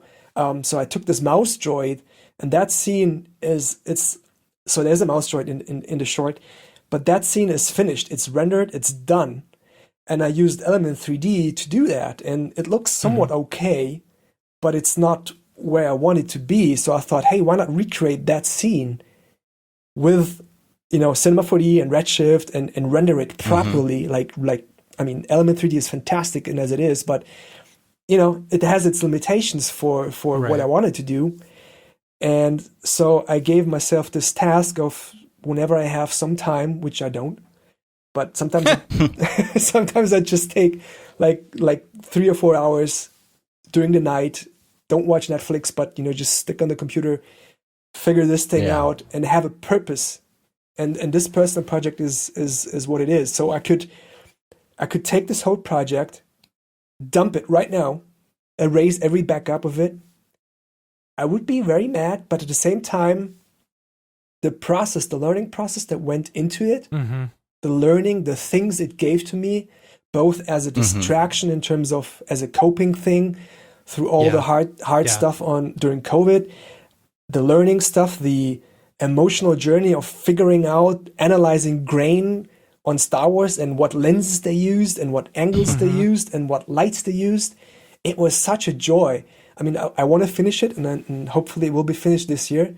But I mean, the whole process is just such a joyful thing. So I can urge everyone to pursue a personal project, whatever it is. I mean, you can have it as a playground where there's no client that says, make it blue, make it red, make the logo bigger, you know. I want the logo bigger.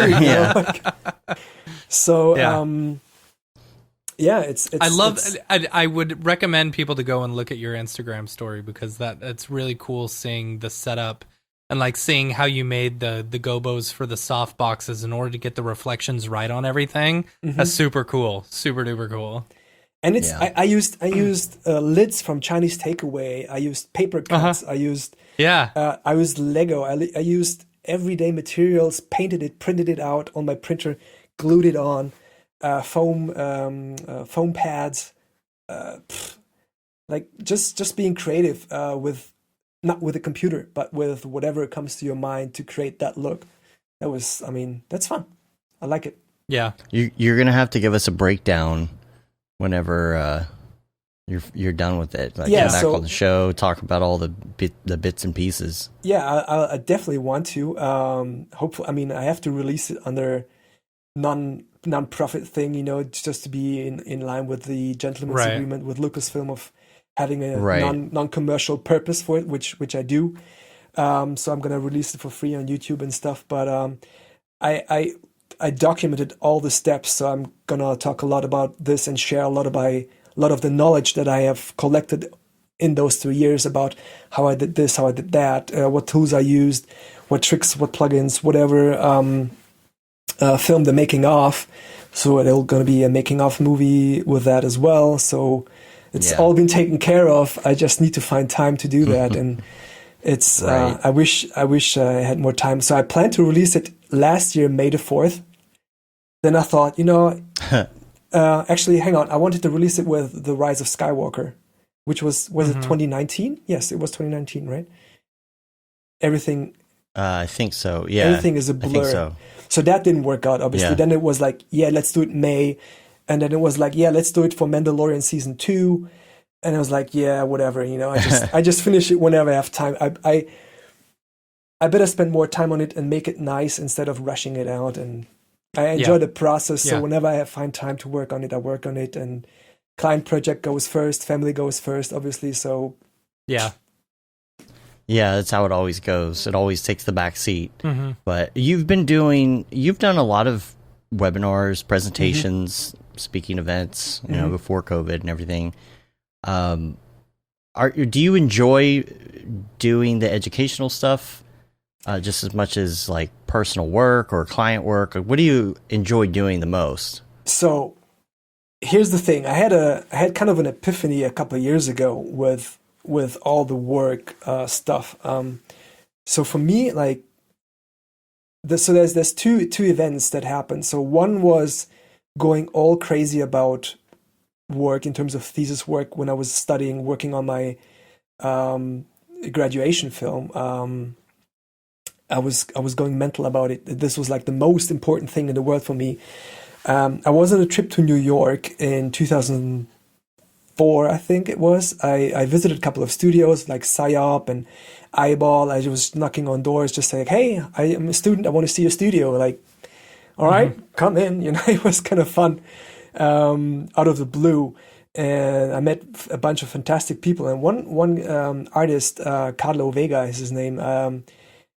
He was like, hey, Rob, why are you freaking out about this 3D project of yours? And I'm like, what do you mean? It's like the most important thing in the world. And he said something that stuck to me even like 16, 17 years after that. He said, it's just pixels, man. And I was like, what? Yeah. What do you mean? Like, and it was like, okay, I thought about it and I was like, okay, he's actually right. No one's going to die if I mess this up. It's not like we're not all, I mean, none of us are working as a heart surgeon, as a brain surgeon, or something like saving lives, like doing really important stuff. Although we take ourselves like way too serious sometimes and thinking of, this is like, the design industry and the film industry, whatever. After all, it's just pixels. So that puts things in context. That was like a big wake up call in terms of like, okay. But then, you know, you get into work and being self-employed and everything. you start to work, and again you go back into this mood of, oh yeah, this is like the most important thing, and you work, and then you put all the effort into creating those pixels, and this has to be the best looking promo in the world, and it has a half-life of, I don't know, a year or half a year or whatever, the new product comes out and replaces the old product. So you create the new promo, and then this comes, and this is the most important car commercial, whatever. And the cultural relevance of it is so little. I mean, if you work in the feature film industry, it might be a little bit different because it has a longer and different cultural value than commercial stuff. And since I've the been average person is going to be in Instagram scrolling past it for a split second. Oh, that's nice. If it doesn't catch their eye, they don't even watch it. Just scroll on. Yeah. So I was like, since I've been always presenting, that was like always like my second leg of earning and income, like being a demo artist for Apple and Adobe and Wacom and Maxon and so on. Like there was always like a new product that needed a demo or training. My heart was always in there for design, but I always loved presenting.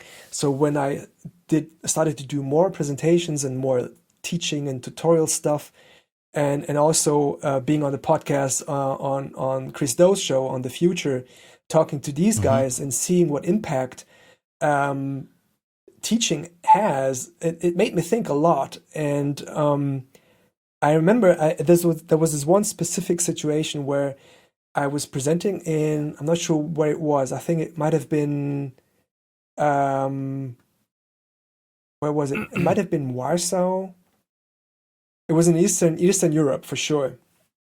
But I was on a tour, so it was a couple of cities and a couple of countries. So I'm not sure where exactly it was. But this young kid approached me after I finished my presentation, and he was like, "Yeah, I want to be like you. I want to do stuff like you." And I was flattered. I was like, "Oh wow, you better think about that, because I just show the meal stuff. I just the real stuff, not the meal stuff. So I have my own set of issues, and it's not like everything is fancy. Not everything is as it appears on Instagram." And he's like, "Yeah, but my parents want me to do, to go to, to study maths or science or physics. So I'm not 100% sure what it was, but he loves art and film so much. And what should I do?" he said. And I said, "Wow, that's a burden to give any advice to that, because what can you say to someone like this? I mean, you can't say, quit school and do what you love." But essentially, that was what I said in the package. I remember my grandma and what Steve Jobs said. And fun fact, my grandma said the exact same thing as Steve Jobs said. And she said, "Do what you love, and you don't have to work, because it doesn't feel like work. Because if you love it, 100% true in this industry." So I told him not to quit. Nothing would piss off a kid's parents like saying that, right? Yeah. Like I know, I said, they want him to go to college. Exactly. I didn't tell him to leave college or to quit whatever he's doing. I just said, pursue what you love, and then you'll be happy. So look for whatever makes you happy. And he said, "Yeah, thank you." And then, believe it or not, I'm not sure, 1 or 2 years later, I get this message on Instagram. And he says like, "Hey, you know what? I quit school. I worked as a barkeeper to earn money. I taught myself all these skills and tools, and now he works at a feature film company, creating all this stuff. He's the happiest person on earth. He just wanted to say thank you." And I read that, and I instantly had tears in my eyes. I was like, wow, that was mind blowing, because I helped someone hone his career, his career. And that gave me so much, so much good feelings and so much joy than none of the last 20 projects gave me in terms of satisfaction and being proud to actually contribute to something. So, long story short, this is where I want to go,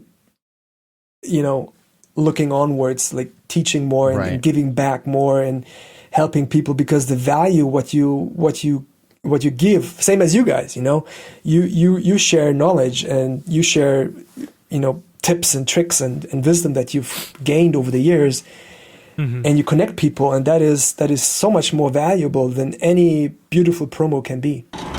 Hi, my name is Sashia Dumont. I'm a writer, actor, and filmmaker. Hi, my name is Paul Robinson. I'm a director, DP, and filmmaker. We are the creators and hosts of the Go Gorilla Filmcast, an online source for all things indie film. We are a husband and wife film team and co-owners of Send 3 Productions, and we started this podcast for filmmakers like ourselves who were producing on micro budgets with skeleton crews. Go Gorilla is a weekly podcast that features various talents in TV, film, and web series productions.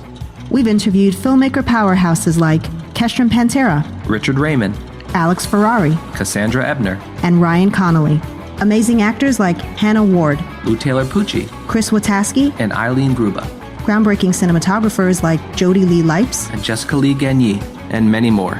We also offer weekly reviews of our favorite films and shows, which vary from low-budget first-time filmmakers to A-listers and everyone in between. Go Gorilla is proud to announce that we have officially joined the Mograph Podcast Network. So if you love filmmaking as much as we do, tune in every Sunday for a new episode of the Go Gorilla Filmcast, your source for all things indie film. Now available on the Mograph Podcast Network.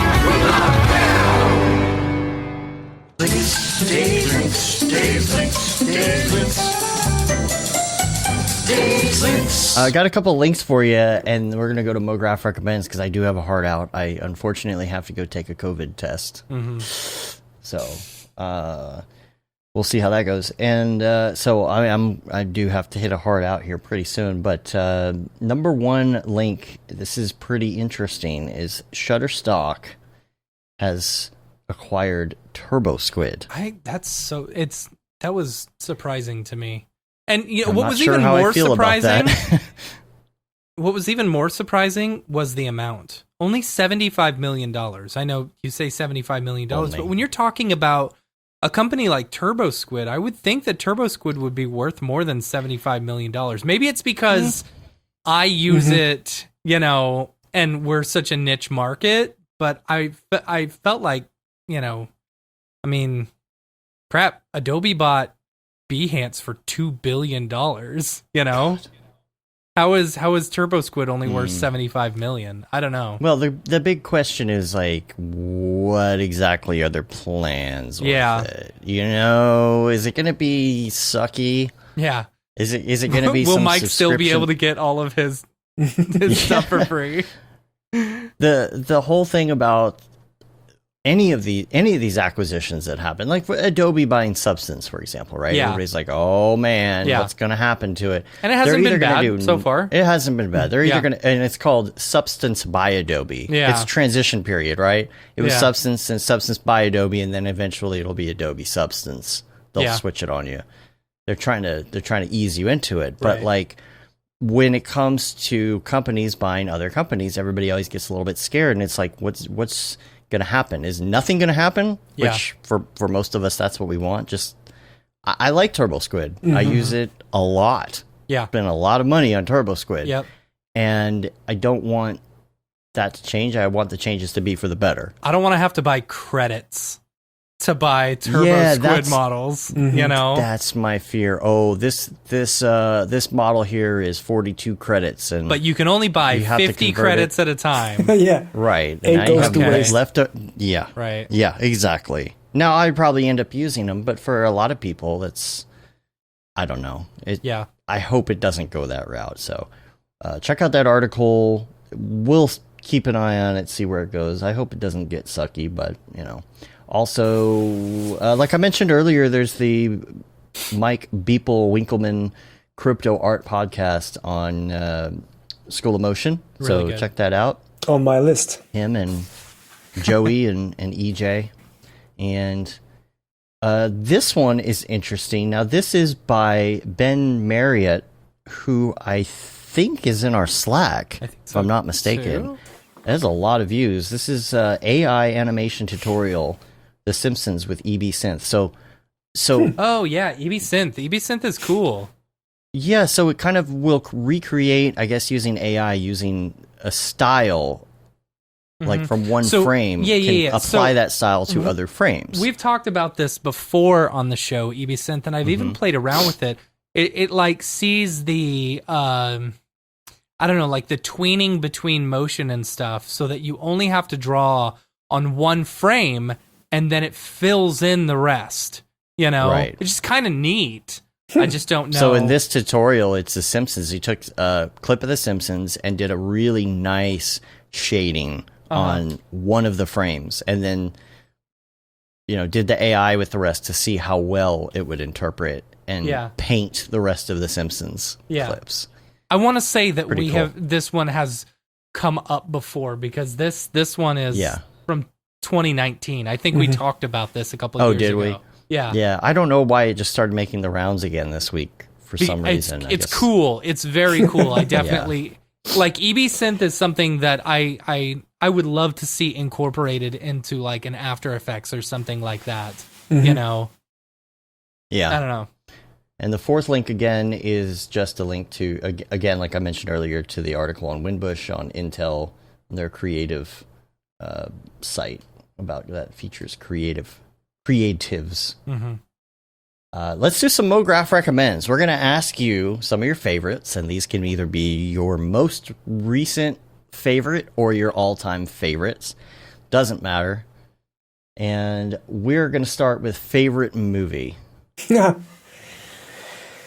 That's a tough one.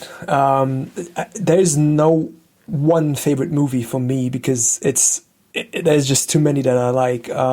There's certainly Star Wars up there because it was so influential on my creativity in terms of fantasy, of wanting to create something that doesn't exist, no matter if it's a logo or a universe or whatever. But of course, there's a couple of movies that I really think are really touching my heart, and it's a bunch. I'll name a bunch if I may. So, for example, Iron Giant is a very underestimated such a good movie. Yeah. Brad Bird's Iron Giant. The feels. And of course, movies that have the whole roller coaster of emotions that make you laugh, that make you cry, and certainly a lot of the Pixar movies are in there. Soul, for example, as the last example. I just saw Soul last week, and it's so good. The same goes for Inside Out, Coco. All these movies that have a very strong message, and these movies could work as animated movies drawn, like live action. It's the story that matters, and these are some of my favorites for sure. Yeah. Shawshank Redemption, if you want to have like a old school, like a classic one, that's definitely. Seven maybe also, in terms of the feels, and also it had a big impact for me in terms of title design. That's something that really resonates with me. I can really remember that. I was so fascinated by the opening titles of that one. So yeah. Freaking Interstellar got to me, man. Yeah, Interstellar was good. Yeah. Got me in the feels as well. What about music? Music, a mix, really depends on the mood. Like my favorite band is certainly Coldplay. I've been to countless concerts, always inspired by their energy and creativity and being humble, and also the effort they put into not just necessarily every song, but every show. Their creativity is amazing. I just love their songs. Can listen. But Coldplay is also one of those where, like, you know, people you almost don't want to admit that you listen to Coldplay. You know what I'm saying? I don't know why they get such a bad rap. You know, but like I went through a big Coldplay phase, like, I don't know, 10, 15 years ago. And I'm like, I don't know why everybody like disses on Coldplay so much. I don't care. I love them. I love them. I know what you mean. I've heard this before when I say Coldplay, go like, oh, Coldplay, oh, you know, it's like, but I don't. It's cool. 40-year-old version that are popular, right? Say again? Yeah. I said it's cool to hate bands that are popular. Well, here's the thing. Yeah, I saw Coldplay live in my friend Steve Holmes that I visited. He lived in the US back then. He's also a guy who's responsible for teaching me a lot of After Effects, by the way. He used to be like one of the big, back with Brian Meffett, Total Training. That was his thing back then on DVDs. Okay. So he's one of my best friends, and he introduced me to Coldplay back with the album Parachutes, and they played that. And I was there in the University of Berkeley in the auditorium, with, I don't know, maybe 1,000 people or something. So that was like one of the first minor concerts, and they were unknown in Germany back then. So I started to like them before they were super popular, and I grew liking them. So it's not like I like them because they're popular. So that's a little bit of an excuse. You liked them before they were cool. Yeah, exactly. I mean, that's a fact. Yeah. That's a fact. But also I listened to a lot of like hip hop, a lot of, anything Macklemore, Jay-Z, like old school stuff, a little bit of Puff Daddy and B.I.G. and like I grew up with that music as well. So I like to listen to that as well. And sometimes when I want to work really hard, like some good Fatboy Slim. That was going to be my question. Yeah. I can. You got to have that work music, like client deadline music. Like you got 1 hour to get this done. Blast it. Yeah. I mean, matter of fact, there's actually two things I can recommend it's on YouTube. So one thing that really calmed me down during like when I had anxiety about this whole situation, listening while working, was Chilled Cow. They have like a fantastic stream of music. You can check that out. It's really lovely. And the other thing is Fatboy Slim's channel. He made a couple of remixes for a few weeks, I think, during lockdown. He stopped that because who knows when it ends. But he has a bunch of remixes that are between an hour and an hour 20 long, and you can listen to all of them. They're just so good. It's ridiculous. And what TV shows have you been watching in quarantine? What's the good ones right now? Dave, I'll let you guess. Mandalorian. Yeah. That was an easy one, right? Yeah. I was number one. I was blown away by it, really. Completely. What do you think about the slow pacing that some people don't enjoy about it? That's what I enjoy about it. The slow pacing? Yeah. Yeah, me too. The setup, taking time to expand on things and not have something rush through frame, and say, it was in there, you blink and you miss. But actually taking the time to build things up. And yes, there are a few slow episodes and there are a few ones that are not so good, but the build-up is crazy. And especially for season 2, where you just almost every after the third episode, I was like, wow, how can they raise that? And they kept raising it with every episode until the end. It was just like, yeah. But also, I think it's a great binge-worthy show. Totally, all because of that. If you're watching it week to week, it's you're like, okay, a little bit at a time. It's the same thing with WandaVision right now. WandaVision, I haven't seen the latest episode, but you watch. Neither have I. You watch it, and it's like, okay, you get the sitcom part. And then you get hints of it within the Marvel universe or whatever. With Mandalorian, it was the same. It's like, okay, you get a Western adventure with hints about, what the Mandalorian's path or whatever, You get the fan service part, but you also get the creative part. But there's also two shows I want to point out, that really, I was blown away by Ted Lasso, to be honest. I read so many good things about it. So good. I just started that. Good. It is. Yeah. I mean, it's such it makes you believe in the good of people somehow. It's kind of absolutely. You just go like, oh man, there's nice people out there. Although it's just a show, but still, I mean, obviously there's people like that in real life. Was it based on a commercial or something? It was based on a commercial. Yeah. And the other thing, promo or something like that, I was watching because I still have this free Apple TV Plus thing that was actually extended till July just yesterday. I was gonna say I got that email too. They extended it, so I was kind of panic watching all the good stuff. So I watched C, for example, and I was blown away by C. To be honest, C, I don't know that one. It is. I mean the whole creative. Idea. So basically, I don't want to spoil it to you, but it's based on there was an apocalyptic event. It's 300-400 years in the future, and humanity is blind basically. So you have all those tribes, and it looks like even pre-medieval stuff, but mixed in with, little glimpses of what once was humanity. So you see rusted cars. So it's like a mix of Walking Dead, Mad Max, and Game of Thrones. The thing is, most humans cannot see. So you have different tribes fighting each other, and the way they choreograph and show how can you fight being blind. So a lot of it's about with audio and tactile stuff and hearing and tasting.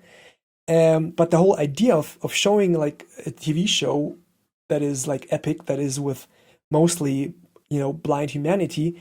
But then there's a lady, and this is not a spoiler because this is the setup, that gives birth to twins that can actually see. Yeah. Oh, okay. Yeah. And here it goes, like here, why can they see and what? The chosen ones. Yeah. It's not too much of a cliche chosen one thing, I can say that. Yeah. But I read about the show, and they have a lot of actually, some of the cast is actually blind. They have really. That's interesting. So they have people who give them recommendations and tips on how they can make it more believable that are blind. So they have counselors that are blind, and I really liked it. I mean, almost every episode looks like freaking Revenant out there. I mean, I think they filmed it in Canada, or I'm not sure where they filmed it, but the landscape it's beautifully filmed. It's ridiculous. I mean, Jason Momoa of course, it's Jason Momoa. I mean. He's doing his thing, and I really enjoyed it. It's very creative in terms of how they fight, how they use sound, to get along, and I can recommend it. That Jason, Interesting. He's a dreamboat. Yeah, I'm looking at that. Yeah, he is. I'm looking at the preview right now. It's very pretty looking. It's very pretty. It's like, but you wonder how. I don't know. It's an interesting concept. It's a very interesting concept. Does he have his long hair in it and take his shirt off, like he does in all his other movies? Nope. I mean, one can only hope. Yeah. Nope. I bet he's a gentle lover. Jason Momoa. That's funny. Yeah, I'm going to have to check that out because I did get that extension. I feel like that Apple should just, like, if you're paying monthly for your iPhone, you should just get their video service for free. Come on now. Yeah. I mean, to be honest, I've also watched the morning show, and I liked that one as well. I mean, touched on it very. I get. Yeah. You did? I did. I got like 2 episodes in, and I'm just like, I'm not into this. I'm not into this. Have you watched For All Mankind though? No, not yet. Oh, is it good? Oh, no. watch. Yeah. Watch. I'm ready for season 2. Nice. For sure. The next one on the list is favorite podcast. Mograph. If you listen to podcasts. Yeah, right? Listen to I do. Correct answer. To be honest, I jumped on the podcast train quite late. I didn't take it too, I don't know, I wouldn't say too seriously, but I didn't have it on my radar so much. Starting when I was on the show For the Future, I started to listen to their podcast, which I really enjoy. Because it gives you a lot of tips about the whole business of design and creativity. So, but that led me to other podcasts. The couple of German ones, Matthew Mockridge had one that was really good about, personal growth and life hacks and stuff like that. That I enjoyed. The Gary Vee podcast is good in.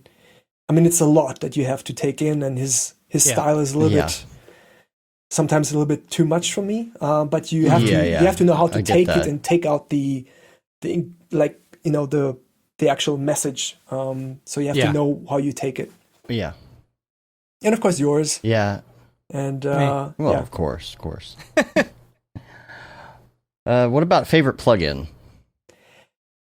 Favorite plugin for Cinema 4D is certainly the CV Art Smart stuff for Illustrator, because I work with a lot of Illustrator files, so that's something I use regularly when working with typography or logos. For After Effects, still a lot of people don't know about that. Yeah, it's crazy good. Yeah. It's crazy good. So you have to try that.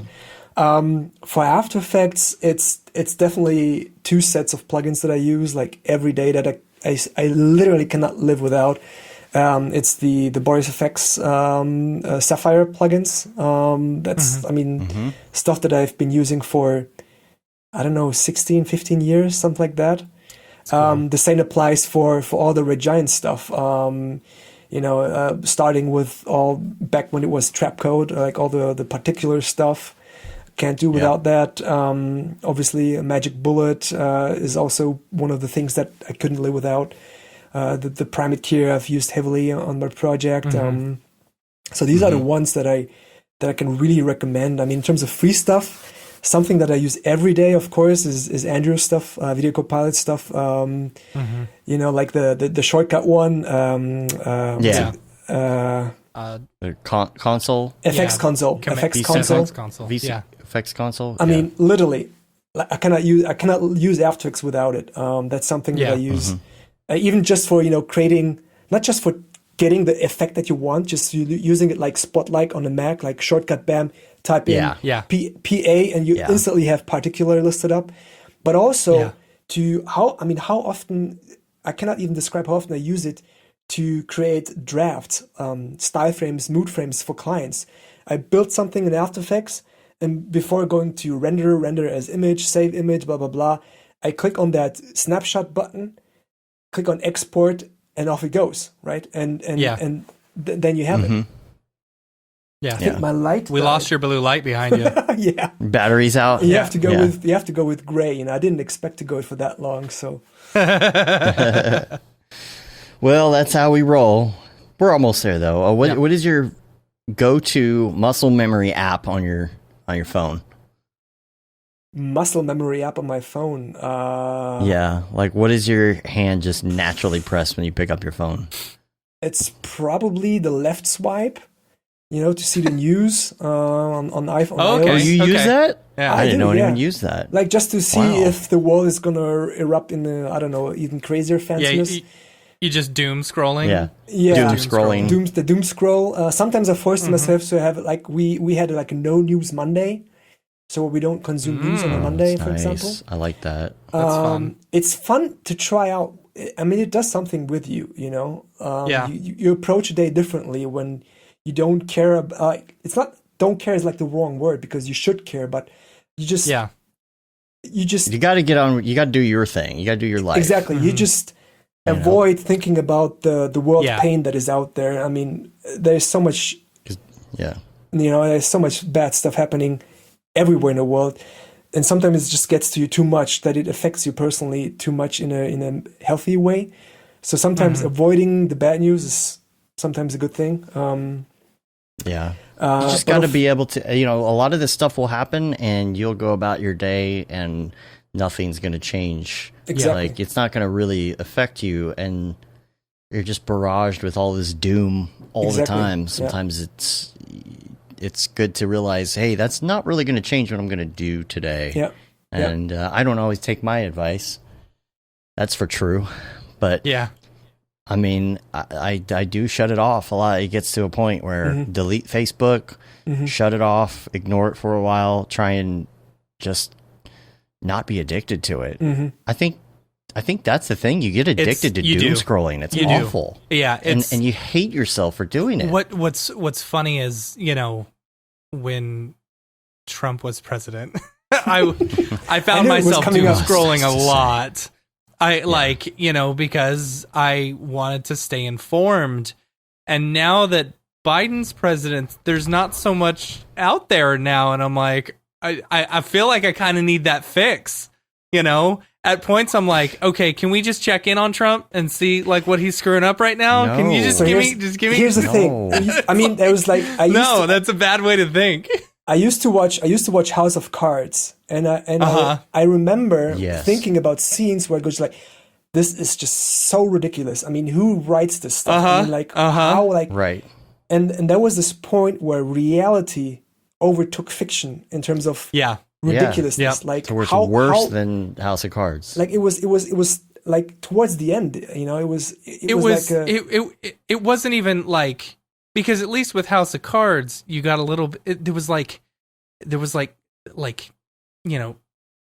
don't know. There's a little bit of like intellectualism to it versus like, this is like fun House of Cards. minutes. Yeah. Right. Yeah. There was no fun in the real world. No. In that regard. Yeah. So speaking of distractions, do you play video games? Because we have a new question on the list now about your favorite video game. Yes, I wish I could play more, but I love video games. Yeah, I grew up playing video games. I played a lot of tactical, like strategy games, a lot of adventure stuff. Monkey Island for the win. Who didn't play that one? Wing Commander. That had a big influence on me. Like seeing cutscenes and interacting with a game. It was like, oh my god, this is like I'm in the game. Man, the two games Wing Commander 2 was my favorite, I think. And it had Mark Hamill in it, like Luke Skywalker. Like, oh my god. Gosh, I forgot all about this until you brought this up, man. Yes. Wing Commander 2 was my jam. Thank me later. Like, all the aliens were lions. Kilrathi. Oh, Kilrathi. Man, God, now I'm getting the nostalgia going. Yep. So the games there's another nostalgic one, and I used to play X-Wing versus TIE Fighter a lot, and since having squadrons, I have my wife down here hooked up on my PC. I have the sensors and everything, so I enjoy squadrons. Yeah, there you go. I enjoy playing squadrons, but I don't have the time to play it as much as I would love to. Last of Us 2 on the PlayStation is also up on the list to play. But eventually I will find time one day to play a little bit more. Yeah, I always get really hyped about these games, and then I buy them and I play them once, and I Same here. Again. Same here. Yeah.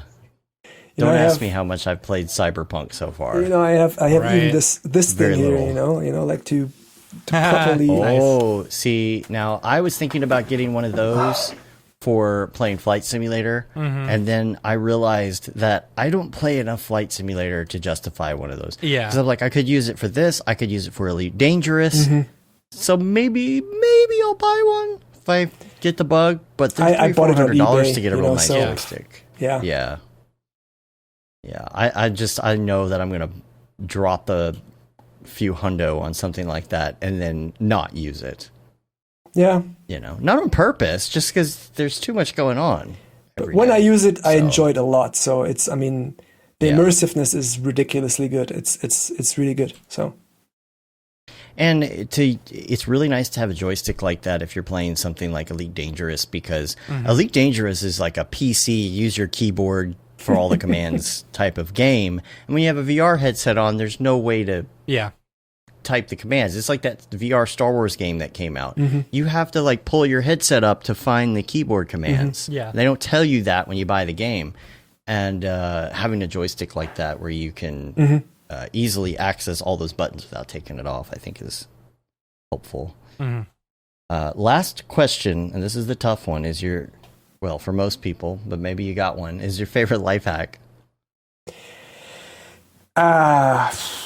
It is a tough one, but I think the ultimate life hack is like what I touched base upon previously. It's actually a simple one, and it's really coming back to love what you do. Because if you love what you do, you will be an endlessly more happier person in terms of because you spend so much money on your work, so much time on your work. No matter what you work, everyone has to work something between 6 and 12 hours a day, unfortunately. So you spend a significant time of your life working. And if you go into work and you hate it, chances are you're going to be a miserable person. Not to say that you have to be an artist or something. We are lucky position to, having art and design and creativity as something that is easily likable, as someone that likes this job. This is also flawed. This is also risk, because you end up liking it so much that you just say, you know what, screw that. I'm just going to work for 18 hours. I'm just going to do this for free because I want to have the exposure. So there's a lot of risks involved that in our region, but overall, I would say the biggest life hack is really love what you do, because then it doesn't feel like work, and then you'll be endlessly happier instead of hating your everyday life. Absolutely. Yeah, I think right now when it comes to work, I am enjoying what I do. It doesn't mean I don't get stressed about work or getting projects done or even, getting Mograph stuff done. Yeah, of course. I do get stressed about it. But like one of the things is, especially I think during COVID, I get bored easily. If I take 2 days off because I need to relax, it's fun for those 2 days and then I'm ready to go again. And it's because you don't have what I do. Kids around at all time. Well, sometimes. And she's not as young as your kids either. Right, so exactly. She's kind of so it's like when I have that extra time and then I realize that I'm just sitting there on the couch with my phone and I'm like, there's nothing else to do right now. I'll go back and work because why not? I mean, it's productive. I enjoy doing it. I don't know. It does help to love what you do because you definitely wouldn't go upstairs and to your office and work on things accounting in your free time on Excel lists. You know what? Yeah. I feel like doing 3 hours of Excel lists. Yeah. Not a big fan of that. I do have to do that. It's the first. Yeah. The first is the worst. Yeah. There's so much accounting that needs to be done at some point after. Speaking of life hack, you know how you normally give the Mitch Myers turn the toaster on the side to get bomb grilled cheese. Yeah. On TikTok, a whole bunch of times I've seen people putting steak into a toaster and it's cooking it. Yeah. It's so weird that it actually works. What? Yeah, I mean, it does, but you're making a giant mess. You know, they were so worried about whether or not they could. They didn't ask whether or not they should. Yeah. Oh man, that's funny. Cool. Well, we appreciate you being on. We're excited to see what develops with your short, and people if they want to follow you online. Where can they get the latest screen grabs and snapshots of what you're working on? I'll drop a few images here and there in the near future. So it's Instagram. It's getting along. Yeah, Instagram is something where I drop that on Twitter as well. Not on my website because I try to keep it of course non-commercial in terms of that. So my website is work only. Understandable. But Instagram, Twitter is something they can see that and thanks for having me. And your handle on Instagram is HR Animator. Correct. In case you want to go check out his work. And on Twitter, it's HR Animation, so it's a little bit different. Gotcha. We'll put all the links in the show notes. You can check it out. As long as they can get to your website, they can find all the things. Absolutely. And big shout out also. I just see on the chat that a couple of my Instagram friends are showing up and showing some love, like Gavin and Richard and Sebastian. I saw that earlier saying hi. So thanks, guys, for showing up and showing some love. Yeah, thanks for hanging out. Cool. Well, we're going to get out of here. You can rate us on iTunes. You can leave a review on your podcatcher of choice. Subscribe helps get our ratings up. And you can subscribe to our newsletter, which goes out almost every month. Didn't really get around to it in January. So the February one is coming out soon now that we have kind of all of our specials, our special ducks in a row. Mm-hmm.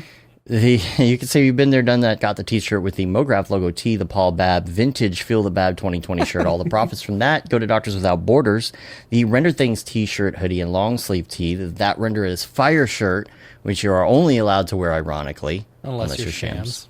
And then the Mograph Blandishment retro shirt.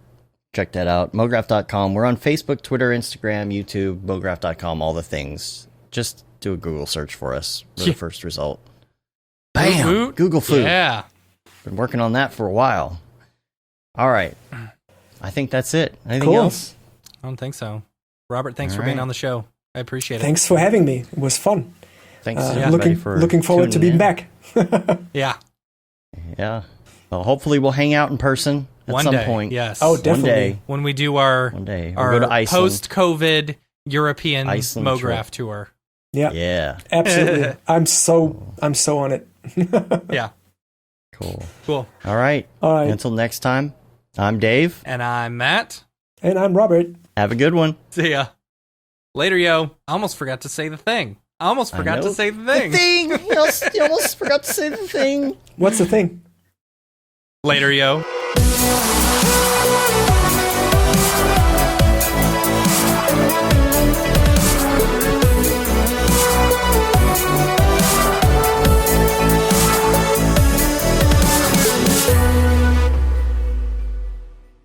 It's pretty good, I guess. Mograph.com, an online resource for motion graphic artists. Start your week with the Mograph podcast. Industry news, interviews with your favorite artists, and terrible humor. Watch live shows and interviews from Mograph events like NAB, SIGGRAPH, Half-Res, and local meetups. Our Mograph Talks feature live demos and motivation from artists all around the world. Sometimes you gotta make stuff that you're not gonna put on your reel, and I'm not here to judge. What if Rick and Morty show up for the countdown at midnight? That's where I peaked in life, in my career. We gotta stop this thing, Rick! It's gonna kill us all! Hear from the people that create your software, design your render engines, and artists that are changing the face of modern motion graphics. You get that render done. Yeah, you better frame what?